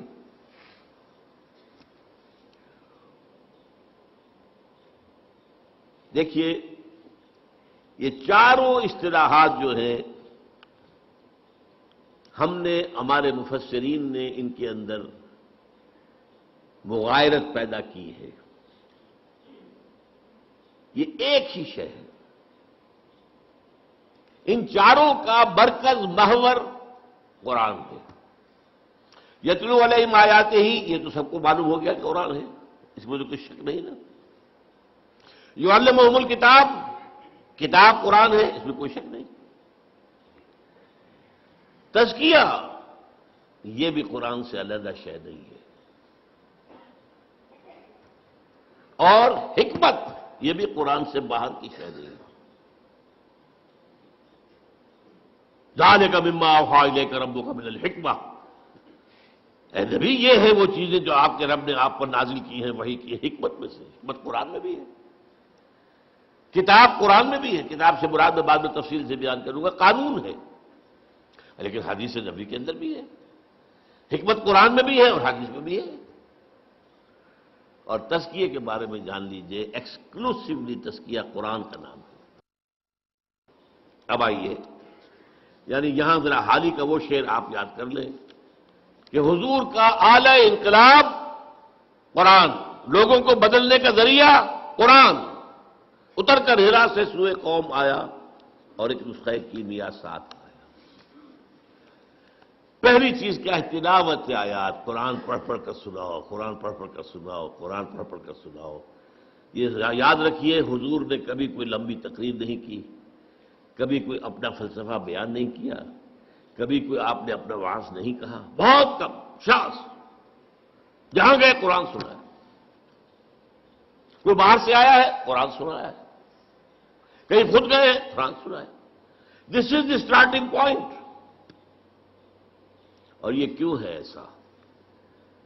دیکھیے، یہ قرآن مردان کار کی تلاش اور فراہمی کا ذریعہ ہے۔ یہ روح انسانی کے لیے مقناطیس ہے۔ سرسری طور پر بھی قرآن سنایا جائے، کوئی چیز اگر کسی شخص کی فطرت مسخ نہیں ہو گئی ہے، پرورٹڈ نہیں ہو گئی ہے، کسی بھی صحت اور سلامتی برقرار ہے، وہ کھینچے گی، اس کشش محسوس کرے گی۔ وجہ کیا ہے؟ دونوں کا سورس ایک ہے، یہ گرائی ہے۔ روح ہماری کہاں سے آئی؟ اللہ سے۔ کلام کہاں سے آیا؟ قرآن، اللہ سے۔ از قیامی آجی آواز دوست، یہ کس میرے دوست کی آواز کہاں سے آ رہی ہے؟ اور وہ روح کھینچی جاتی ہے۔ ہاں، مردہ جو ہو چکے، جن کی روح مر چکی، جن کے جسم مقبرے بن چکے ہیں، چلتے پھرتے مقبرے ہیں، اندر روح دفن ہو چکی ہے، ان پر اثر نہیں ہوگا۔ ابو جہل پہ نہیں ہوگا، ابو لہب پر نہیں ہوگا۔ جس کی روح، مجھے یہ ڈر ہے دل زندہ تو نہ مر جائے، کہ زندگانی عبارت ہے تیرے جینے سے۔ اگر یہ روح اندر زندہ ہے، یہ کھینچے گی، یعنی اب اس کے لیے لفظ استعمال، سلیم الفطرت لوگوں کو کھینچنے کا ذریعہ قرآن ہے۔ اس کے لیے میری تقریروں میں ہمیشہ سے ہے، آج پھر مکمل بات ہو جائے۔ 5ویں جماعت میں پہلا سائنس کا تجربہ ہمیں کیا کرایا گیا کہ دیکھو یہ ہے مکسچر ہے ایک، اس میں لوہ چون بھی ہے، لوہے کا برادہ جو ہوتا ہے، جو لیتھ وغیرہ کے اوپر جب ہو رہا ہوتا ہے تو وہاں پر جو گر رہے ہوتے ہیں ذرات اور ٹکڑے، اور اس میں لکڑی کا برادہ ملا دیا گیا، علیحدہ کرو۔ اور کیسے کریں؟ ایک ایک ذرہ ہٹائے اس کا، پھر بتایا دیکھو ایسے کرو، میگنیٹ لے لو، مقناطیس، اس کو چلاؤ، اس میں لوہے کے ذرے اس میں چمٹ جائیں گے، برادہ رہ جائے گا۔ اس معنی میں قرآن کو ایک میگنیٹ کی حیثیت سے معاشرے میں پھرانا، گھمانا، بڑے سے بڑے پیمانے پر اس کا کم سے کم جو ابتدائی مفہوم ہے اس کو عام کر دینا۔ ایک ہے اس پر ریسرچ ہے، اس کے اندر گہرائیاں ہیں، اس کے لیے قوطہ زنی ہے، اس کے لیے بلندیوں میں جانا ہے، وہ نہیں، ابھی تو یہی ہے۔ یہ قرآن اپنی سطح کے اوپر جو شے رکھتا ہے، اس کا جو ایسنس ہے وہ اس کی سطح پر ہے، سطح پر ہے۔ جس کی مثال میں دیا کرتا ہوں کہ جیسے اگر سمندر میں کوئی ٹینکر جو ہے، آئل ٹینکر، وہ ٹوٹ جائے تو جو اس میں سے تیل نکلے گا وہ کہاں جائے گا؟ سطح پر رہے گا، اندر نیچے تو نہیں جائے گا نا، وہ سرفیس پر رہے گا۔ تو قرآن کی وہ جو ہے روح کو کھینچ لینے والی شے جو ہے وہ اس کی سطح پر ہے۔ وَلَقَدْ يَسَّرْنَا الْقُرْآنَ لِلذِّكْرِ فَهَلْ مِن مُدَّكِرٍ، یاد آتا ہے کوئی، از کجا می آئے دین آواز دوست، یہ قرآن سے کھینچتے ہیں۔ تو قرآن کو گھماؤ پھراؤ اس میگنیٹ کی طریقے سے زیادہ بڑے پیمانے پر، تاکہ سلیم الفطرت لوگ جو ہے وہ کھنچ کر چلے آئیں۔ اور آپ کو معلوم ہے قرآن مجید میں ذکر ہے جنات کی ایک جماعت نے ایک دفعہ قرآن سنا ہے اور ایسے پختہ مومن بن گئے، داعی بن گئے۔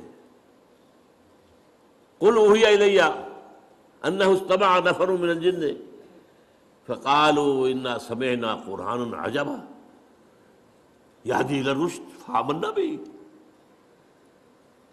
یہ قرآن، اس کی یہ تاثیر ہے۔ تو یتلو علیہم آیاتہ ہی سے میں نے آپ کے سامنے رکھا، معاشرے میں سے صالح جو فطرت اور سلیم الفطرت لوگ ہیں انہیں کھینچنے کے لیے قرآن کو ذریعہ بنا۔ اب اگلا مرحلہ آیا ہے اور یہ ہے بہت اہم، تزکیہ۔ تزکیہ جس کے بارے میں بدقسمتی سے ہمارے ہاں خانقاہی نظام آ گیا، افلاطونی نظام آ گیا، نیو پلیٹونک نظام آ گیا، ہندوؤں کے جو ہے سنیاس وغیرہ سے آ گئے، یہ آ گیا وہ آ گیا۔ یہاں تو موسیقی کا روایت ہے، ہمارے صوفیوں نے موسیقی اختیار کر لی، کاہے کے لیے؟ وہ اللہ کے بندو، قرآن سے بڑی موسیقی کوئی نہیں تھی، دی ڈیوائن میوزک۔ تم نے اس موسیقی کے اندر لوگوں کو پاگل کیا ہے، دھمال کھیلتے ہیں اور انہیں حال آتا ہے کیا؟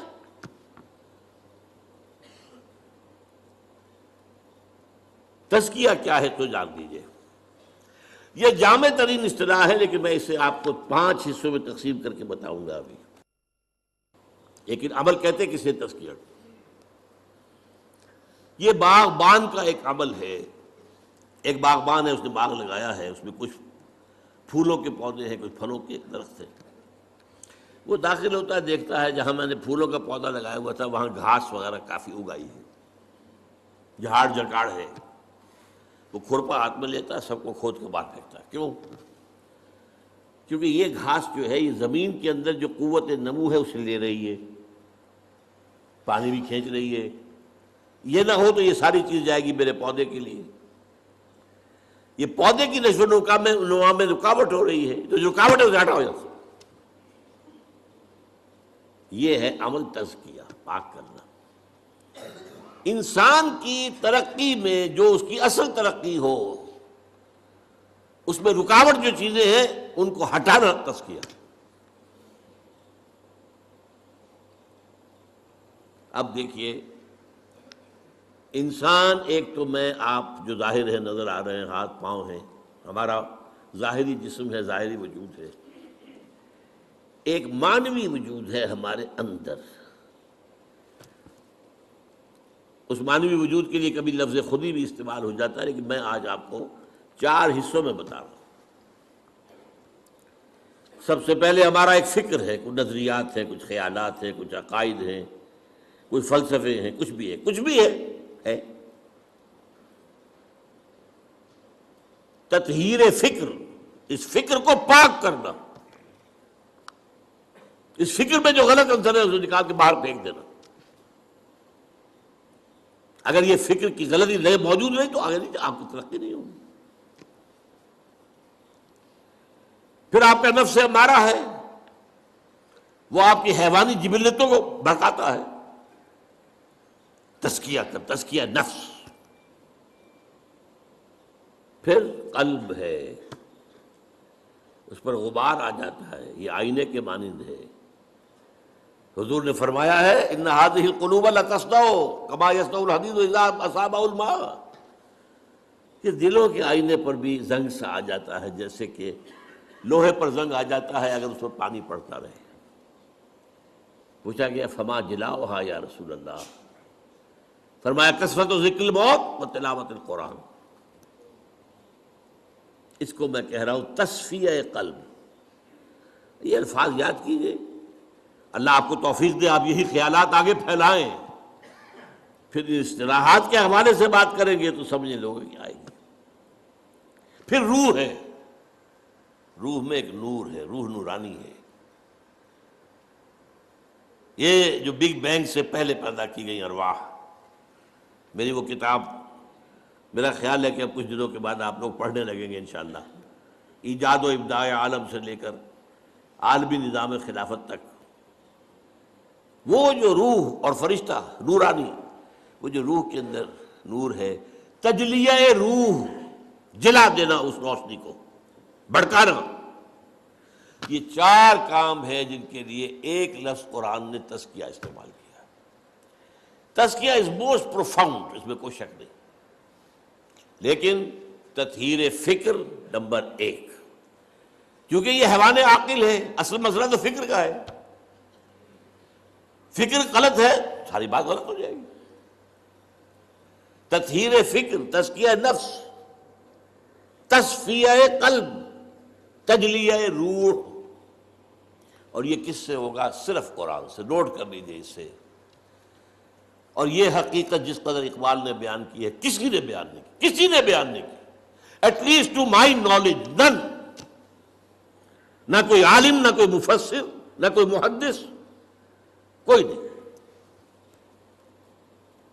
گر تمی خواہی مسلمان زیستن، نیست ممکن جز قرآن زیستن۔ یہ قرآن کیا ہے؟ کتاب زندہ قرآن حکیم۔ یہ کیا قرآن کو دیکھ رہا تھا، کس انداز میں دیکھ رہا تھا؟ How he was over odd. کتاب زندہ قرآن حکیم، حکمت لا یزال است قدیم، اس کی حکمت، اس کا فلسفہ ہمیشہ قائم رہنے والا اور قدیم ہے۔ یہ وہ فلسفے نہیں جو بدلتے رہے، بدلتے رہے۔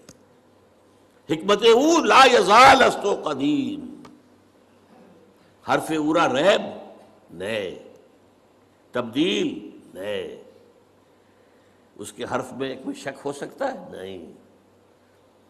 کوئی تبدیلی ممکن ہے؟ نہیں۔ آیا شرمندہ تعویل؟ نہیں۔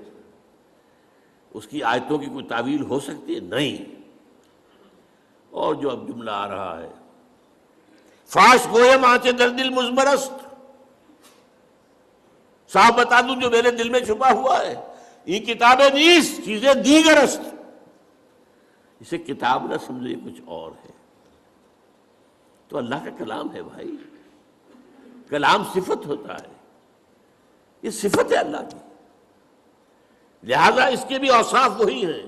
مثل حق پنہاں ہم پیداستو، جیسے اللہ ہے هو الاول والآخر والظاہر والباطن، ایسے ہی یہ قرآن، یہ ظاہر بھی ہے، چھپا ہوا بھی ہے۔ اس کی سطح پر اس کا پیغام ہے، اس کی گہرائیوں میں اس کی حکمت ہے۔ حکمت تک رسائی کرنی ہے، غوطہ زنی کرنی پڑے گی، پوری زندگی لگانی ہوگی۔ ہاں، سبق حاصل کرنا ہے، تذکر، وہ سطح پر بھی ہو جائے۔ مثل حق پنہاں ہم پیداستو، زندہ و پائندہ و گویاستو، زندہ و پائندہ، الحی القیوم، یہ اللہ کی صفات ہے، اللہ کے نام ہے، وہی شان اس قرآن کی ہے۔ اب آخری شعر ہے، یہ ہے اصل میں جس کا چوں بجاں در رفت جاں دیگر شود۔ جب یہ قرآن کسی کے اندر اتر جاتا ہے، یہ اندر کا اترنا، دماغ سے اترا، قلب سے اترا، روح میں اترا، نفس پر جا کے اس نے قدغنیں لگائی، چوں بجاں در رفت جہاں دیگر شود، اندر کا انقلاب آ گیا۔ Now he is a changed person altogether۔ قرآن سے زندہ و پائندہ و گویاستو، چوں بجاں در رفت جہاں دیگر شود، جہاں چوں دیگر شد جہاں دیگر شود۔ خاص طور پر تزکیہ نفس کے حوالے سے تو میں حیران ہوں، اقبال کہاں تک پہنچا ہے۔ حضور کی 2 حدیثوں کو جمع کر دیا اپنے اشعار کے اندر۔ حضور نے ایک بات یہ فرمائی کہ اللہ نے ہر انسان کے ساتھ ایک شیطان بنایا ہوا ہے۔ صحابہ نے پوچھا حضور کہ آپ کے ساتھ بھی ہے؟ ہاں ہے، لیکن میں نے اسے مسلمان کر لیا۔ ایک حدیث ہو گئی۔ دوسری حدیث الشیطان یجری من الانسان مجری الدم، شیطان تو انسان کے اندر خون کی طرح سرایت کر جاتا ہے۔ اور اقبال کیا کہتا ہے؟ کشتن ابلیس چیزیں مشکل است، ابلیس کو مار دینا تو مشکل کام ہے۔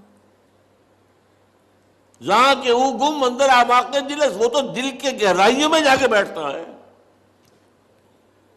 جب وہ دوران خون کے ساتھ گردش کر رہا ہے تو دل کی گہرائی میں پہنچا ہوا ہے۔ خوشترا باشد مسلمان اشکنی، ہاں بہتر یہ اسے مسلمان بنا لو، کشتہ شمشیر قرآن اشکنی، قرآن کی شمشیر سے اسے ختم کرو، یہ قرآن بھی تمہارے وجود میں سرایت کر جائے گا۔ چوں بجاں در رفت، وہی بات، جہاں دیگر شود، جہاں چو دیگر شد، جہاں دیگر شد۔ یہ ہے قرآن مجید کا ساتھ تزکیہ نفس، تجلیہ روح، تصفیہ قلب، تطہیر فکر۔ اب تیسری بات، یتلو علیہم آیاتہ ویزکیہم۔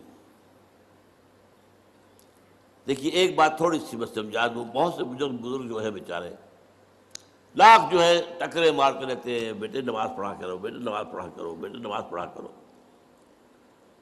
اب وہ بیٹا جو ہے وہ کبھی سامنے پڑھ بھی لیا سعادت مندی کی، پھر کہاں پڑھے گا؟ سبب کیا ہے؟ اس میں خدا پر یقین نہیں ہے، تم نماز پڑھوانا چاہتے ہو، تم نے جہاں پڑھایا ہے اسے گلا تو گھونٹ دیا اہل مدرسہ نے تیرا، کہاں سے آئے صدا لا الہ الا اللہ؟ پہلے تطہیر فکر کرو گے تب نماز اندر سے ابھرے گی، پھر ضیاء الحق کے آرڈیننس کی طرح سے نافذ نہیں کرنی پڑے گی نماز۔ یہ ہے اصل میں تطہیر فکر، تزکیہ نفس۔ اس کا ایک نتیجہ نکلتا ہے، عجیب بات ہے، اندر سے شریعت کی طلب ابھرنے لگتی ہے، اندر سے خود بخود۔ قرآن مجید میں آپ دیکھتے ہیں یسألونک یسألونک یسألونک یسألونک، کیوں؟ یسألونک ماذا ينفقون، یسألونک عن المحیض، یسألونک عن الخمر والمیسر، یسألونک عن الشہر الحرام قتال فیہ، یسألونک یسألونک یسألونک، کیوں؟ جب اندر پاک ہو گیا ہے اب اس کی طلب جو ہے صادق ہے، اب اس کے اندر صحیح بات کی طلب خود پیدا ہو رہی ہے۔ اب نماز کا حکم دو گے اور پڑھے گا، نماز تو اس کے اندر سے آ گئی ہے، اگ گئی ہے، خود اگائی ہے، صرف شیپ دینی ہے آپ کو اس کو، تو اس کے وجود میں سسرا اوپر سے ابھر آئی ہے۔ اسی لیے تیسرا مرحلہ کیا ہے؟ یعلمہم الکتاب۔ اب کتاب کو یہاں پورا قرآن نہ سمجھیے، کتاب قرآن کا وہ حصہ ہے جو احکام سے بحث کرتا ہے۔ چنانچہ قرآن مجید میں آپ نے دیکھا ہوگا جہاں بھی حکم آنا ہوتا ہے، کتب علیکم، کتب علیکم الصیام، کتب علیکم القصاص، کتب علیکم اذا حضر احدکم الموت ان ترک خیرا للوصیہ، کتب علیکم القتال، ان الصلاۃ کانت علی المؤمنین کتابا موقوتا، یہ کتاب، ولا تعزموا عقدۃ النکاح حتی یبلغ الکتاب اجلہ۔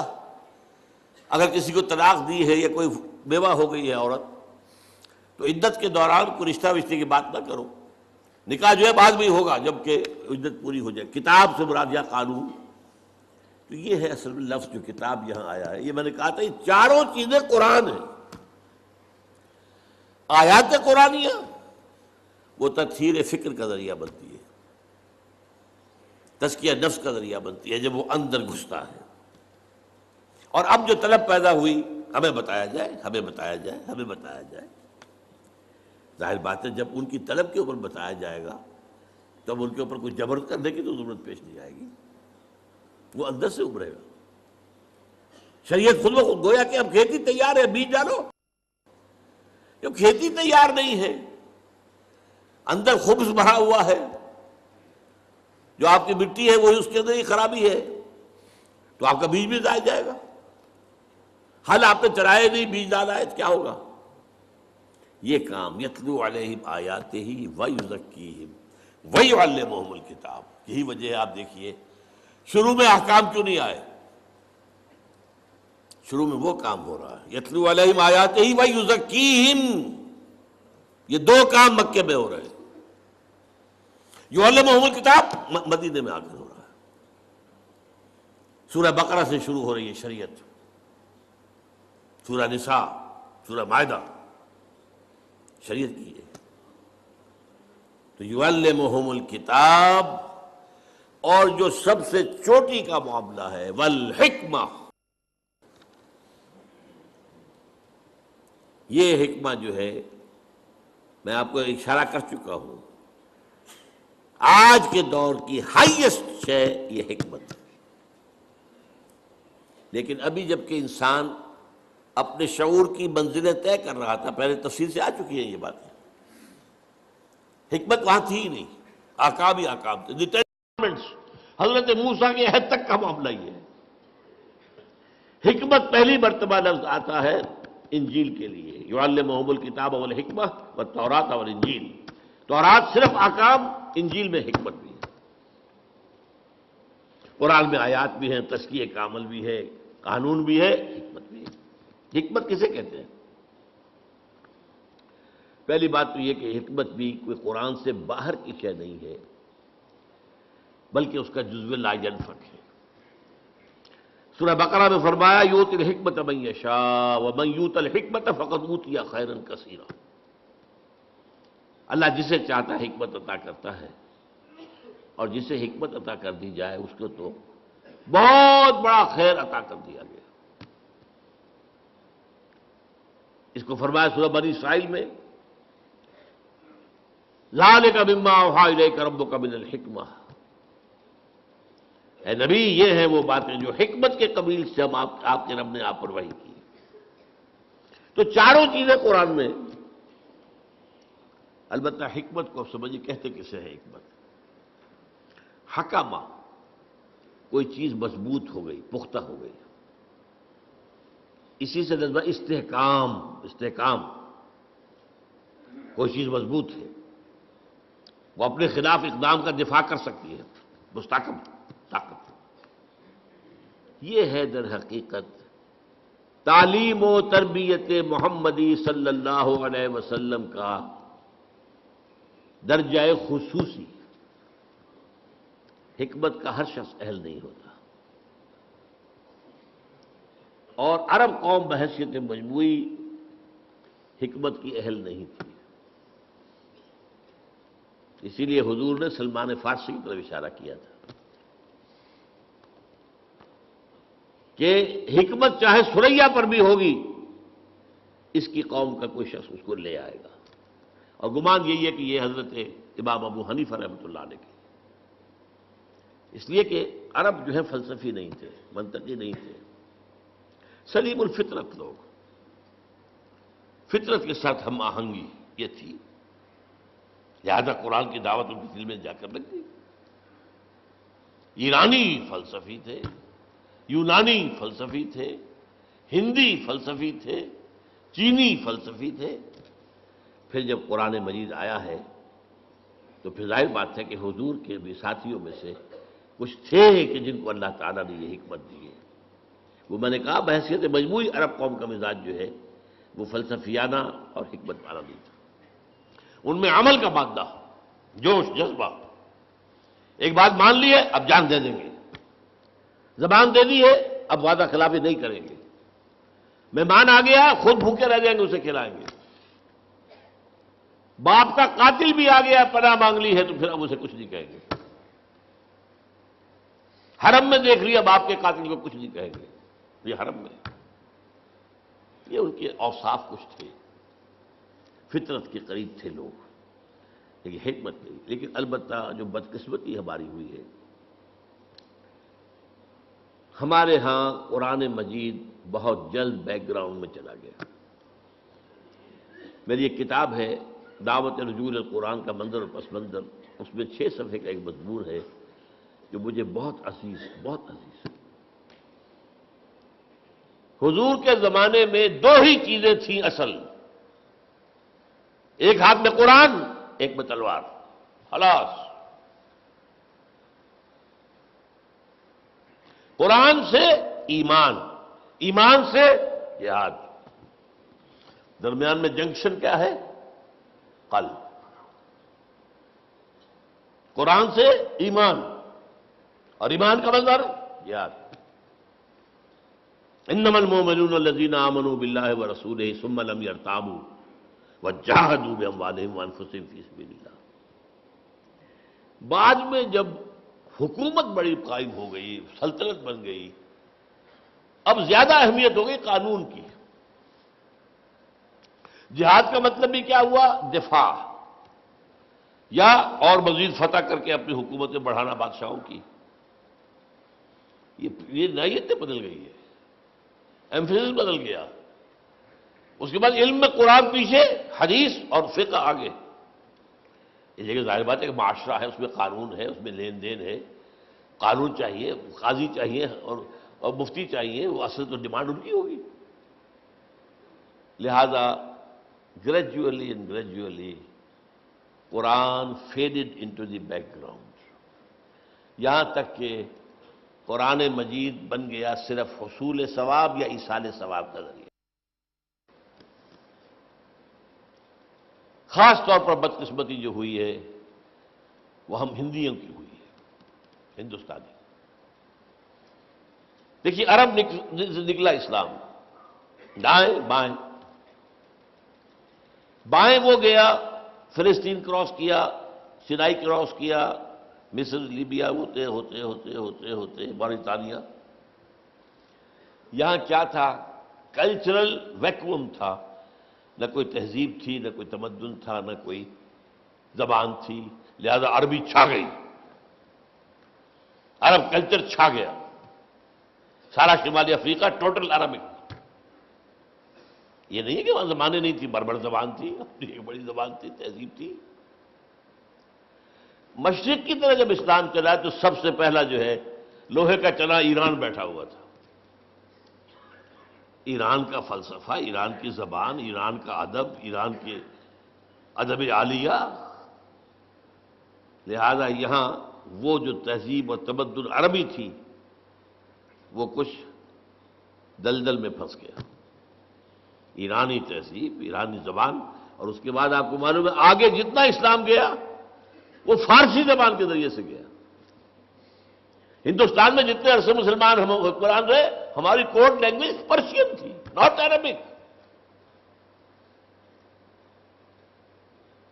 یہ ہے اصل میں حادثہ جو ہمارے ساتھ ہوا ہے۔ اس صورتحال میں علامہ اقبال کی جو تشخیص تھی یا شیخ الہند رحمۃ اللہ علیہ کی تشخیص تھی، اس کو میں نے اپنا سٹارٹنگ پوائنٹ بنایا تھا۔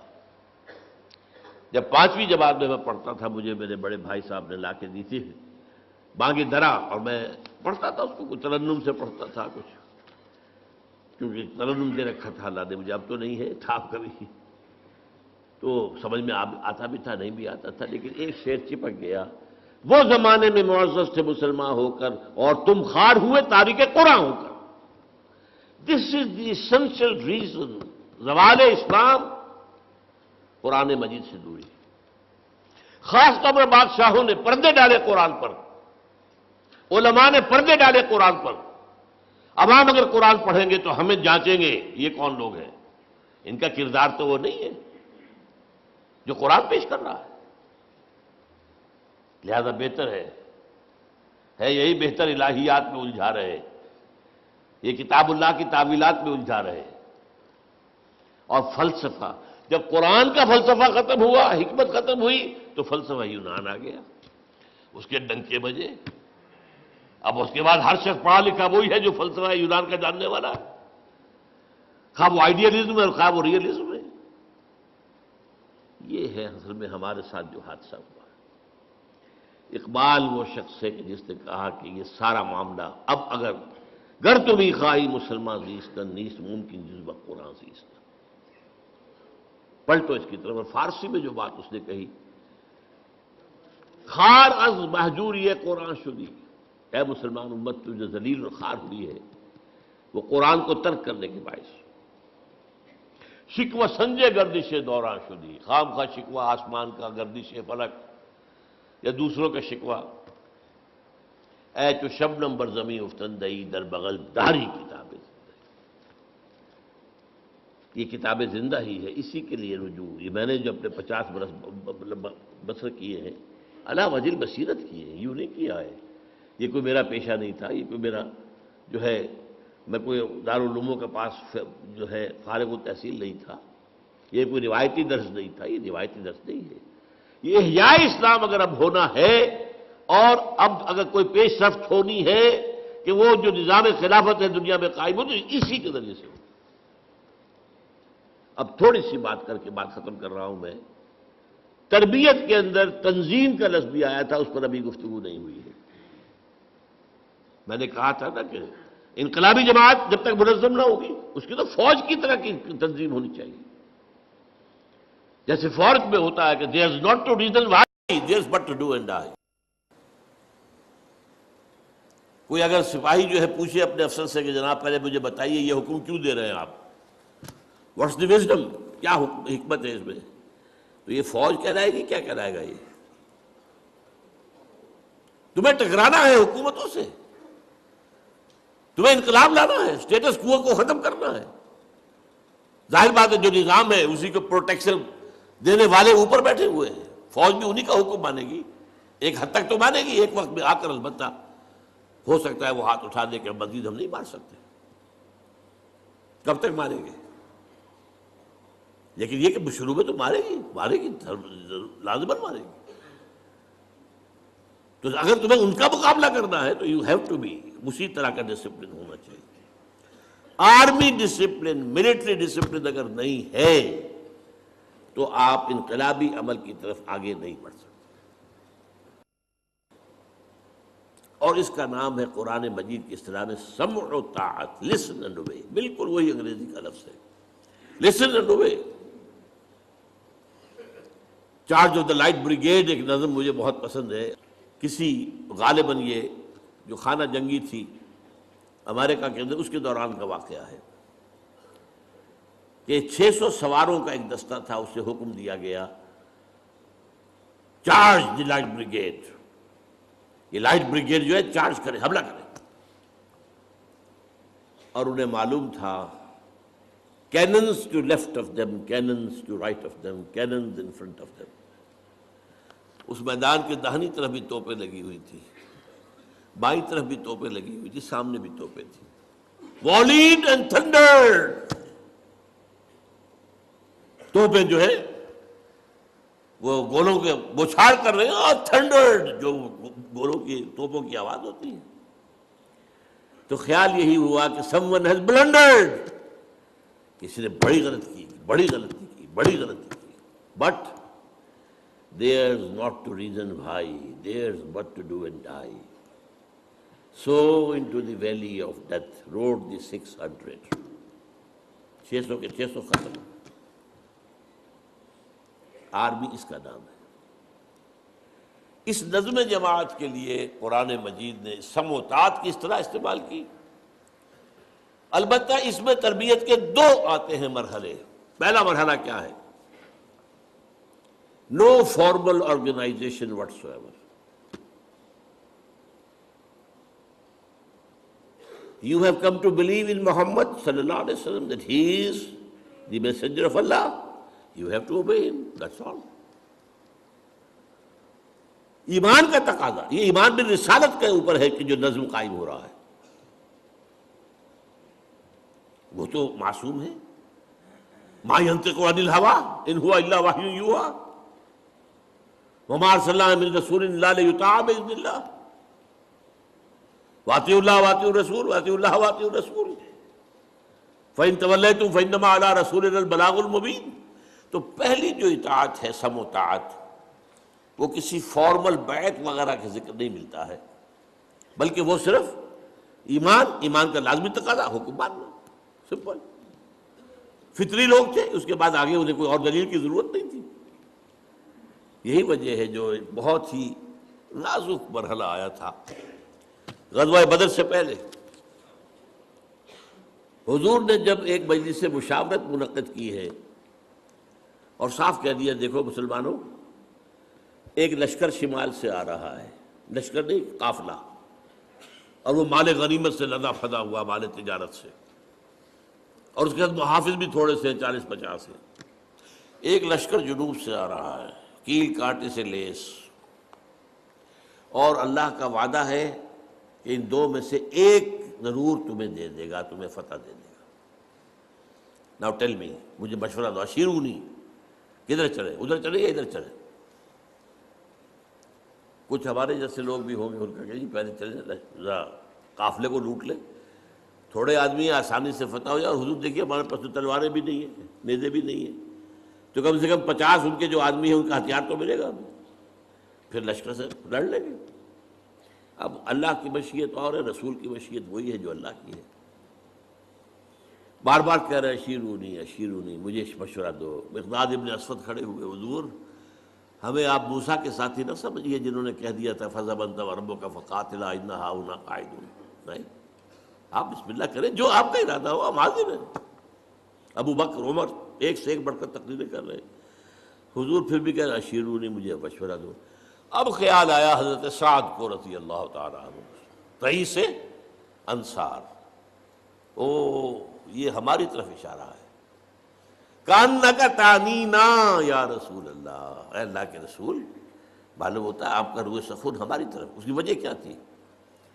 بیعت عقبہ ثانیہ جو ہوئی تھی اس میں طے یہ تھا کہ اگر مدینے پر حملہ ہوا اور قریش مکہ آئے آپ کو ختم کرنے کے لیے تو ہم آپ کی حفاظت کریں گے جیسے اپنے اہل و عیال کی کرتے ہیں۔ That was the promise. ابھی مدینے پر حملہ ہوا نہیں ہے، یہ تو حضور پریمپٹ کر رہے ہیں، لہذا وہ جو ہے وعدہ وہ کور نہیں کر رہا اس کو۔ ادھر یہ ہے کہ 313 میں سے مہاجر تو وہ 80-85 تھے، باقی سارے انصاری تھے، قوت جو ہے میکسیمم جو ہے وہ انصار کی تھی۔ تب ان کا کانک تعنینا یا رسول اللہ، شاید آپ کا روح سخن ہماری طرف ہے۔ اور پھر جو پیارے الفاظ، فَإِنَّا آمَنَّا بِكَ، کہ نبی ہم آپ پر ایمان لا چکے ہیں، وَصَدَّقْنَاكَ، ہم آپ کو تصدیق کر چکے ہیں، اب ہمارے پاس کہاں چوائس ہے؟ جو آپ کا ارادہ ہو بسم اللہ کیجئے۔ کیا عجب کہ اللہ تعالیٰ آپ کو ہمارے ذریعے سے آنکھوں کی ٹھنڈک عطا فرمائے، اور اگر آپ برق غماد تک پہنچ جائیں گے تو ہم بھی اپنی اونٹنیوں کو دبلا کر دیں گے، پہنچیں گے وہاں تک، اور اگر آپ سمندر کے کنارے کھڑے ہو کر آپ نے اپنی سواری سمندر میں ڈال دی، ہم بھی ڈال دیں گے۔ تو بہرحال اصل تو بنیاد جو تھی سم و طاعت کی وہ تھی رسالت پر ایمان، لیکن پھر جب بات پھیلی ہے، آگے بڑھی ہے، تنظیمی ڈھانچہ بڑھا ہے، پھر جب کہ مکے سے نکل کر بات مدینے میں پہنچ گئی ہے، اب آپ نے بیعت کا انسٹیٹیوشن شروع کیا، اور اس میں جو بیعت ہے وہ نوٹ کر لیجئے، اس سے زیادہ پروفاؤنڈ حدیث کا تصور میں نہیں کر سکتا۔ A full constitution of a revolutionary party، کتاب لکھی جا سکتی ہے اس میں۔ حضرت عبادہ ابن ثابت فرماتے ہیں رضی اللہ تعالی عنہما، اور یہ متفق علیہ روایت ہے بخاری اور مسلم دونوں کی، بایعنا رسول اللہ صلی اللہ علیہ وسلم علی السمع والطاعت فی العسر والیسر والمنشط والمکرہ وعلی اثرۃ علینا وعلی لا ننازل امر اہلہ وعلی نقول بالحق اینما کنا لا نخاف فی اللہ لومۃ لائم۔ 10 آیتیں ہم نے بیعت کی تھی اللہ کے رسول سے، آپ کا ہر حکم سنیں گے اور مانیں گے، چاہے مشکل ہو چاہے آسان، چاہے ہماری طبیعتیں آمادہ ہوں چاہے ہمیں اپنی طبیعتوں پر جبر کرنا پڑے۔ اگر آپ کی رائے بھی وہی ہے جو حضور کا حکم ہے تو آپ کا کشادہ ہوگا سینہ، اور اگر آپ کے خیال میں رائے کوئی بہتر کوئی اور تھی تو پھر یہ کہ آپ کو اپنی طبیعت پر جبر کرنا ہوگا، ماننا پڑے گا۔ چاہے آپ دوسروں کو ہم پر ترجیح دے دیں، ہم یہ نہیں کہیں گے کہ ہم آپ کے پرانے خادم یا آپ نے نیو کمر کو ہمارے اوپر امیر کیسے بنا دیا۔ اور جسے آپ امیر بنائیں گے ان سے بھی جھگڑیں گے نہیں، ان کی بھی اطاعت کریں گے۔ ہاں جہاں بھی ہوں گے ہم حق بات کہیں گے ضرور، مشورہ اپنا ضرور دیں گے، اور ہم کسی بھی ملامت کرنے والے کی ملامت کے خوف سے اپنی زبان بند نہیں رکھیں گے۔ This is the most profound constitution of Hizbullah. اتنی لمبی حدیث، اور ہمارا افلاس، ہماری بدنصیبی، ہماری بدبختی کسی مذہبی جماعت کا بھی دستور یہ نہیں ہے۔ کس قدر ناقدری ہے، چھوٹی چھوٹی حدیثوں کے اوپر کفر کے فتوے دے رہے ہیں۔ یہ رفع یدین نہیں کیا، یہ غور ہو تم غور ہو، یہ کیا تم نے آمین بالجہر کہہ دیا، تم دفع ہو جاؤ، ہماری مسجد سے نکل جاؤ چیزوں۔ اور یہ حدیث عبادہ ابن ثابت کی، متفق علیہ، اتنی مفصل۔ یہ ہے اصل میں وہ نظم، اور اس میں جو اصل کام ہوا ہے وہ میرا اگلے لیکچر کے اندر اس کی وضاحت ہوگی۔ اس ڈسپلن کی مشق کیسے ہوئی، میں صرف اشارہ کر رہا ہوں اس وقت۔ 12 برس تک مکے میں حکم یہ تھا کہ مسلمانوں، چاہے تمہارے ٹکڑے اڑا دیے جائیں، تمہیں زندہ جلا دیا جائے، تم ہاتھ نہیں اٹھاؤ گے، کوئی جوابی کارروائی نہیں، no raising of hands even in self defence. یہ تصادم جو میرے اگلی تقریر کا جو عنوان ہے اس کا اہم موضوع یہ ہے۔ اس پر عمل کرنا سوچ لیجئے کہ یہ اس سے بڑی ٹریننگ جو ہے سب و طاعت کی ممکن نہیں۔ اب بلایا جا رہا ہے خباب بن الارت کو، آؤ، آ گئے، ان کی نگاہوں کے سامنے دہکتے انگارے بچھا دیے گئے، اتارو کرتا، اتار دیا، لیٹ جاؤ، لیٹ گئے، پیٹھ کی کھال جلی، چربی پگھلی، انگارے ٹھنڈے ہوئے۔ آپ اندازہ کیجئے جو شخص یہ دیکھ رہا ہو کہ مجھے روسٹ کرنے کی تیاری ہو رہی ہے، اس کو اگر رکاوٹ نہ ہو تو وہ 2-4 کو مار کے مرے گا۔ بلی کو بھی آپ گھیر لیں، کہیں کارنر کر لیں، وہ آپ کے اوپر آئے گی، آپ کی آنکھوں پر آئے گی، کیا شے ہے وہ، لیکن اجازت نہیں۔ اس حکم پر عمل کرنے کا میرے نزدیک اس سے بڑا ڈسپلن کے لیے ایکسرسائز کوئی نہیں ہو سکتی، ناممکن۔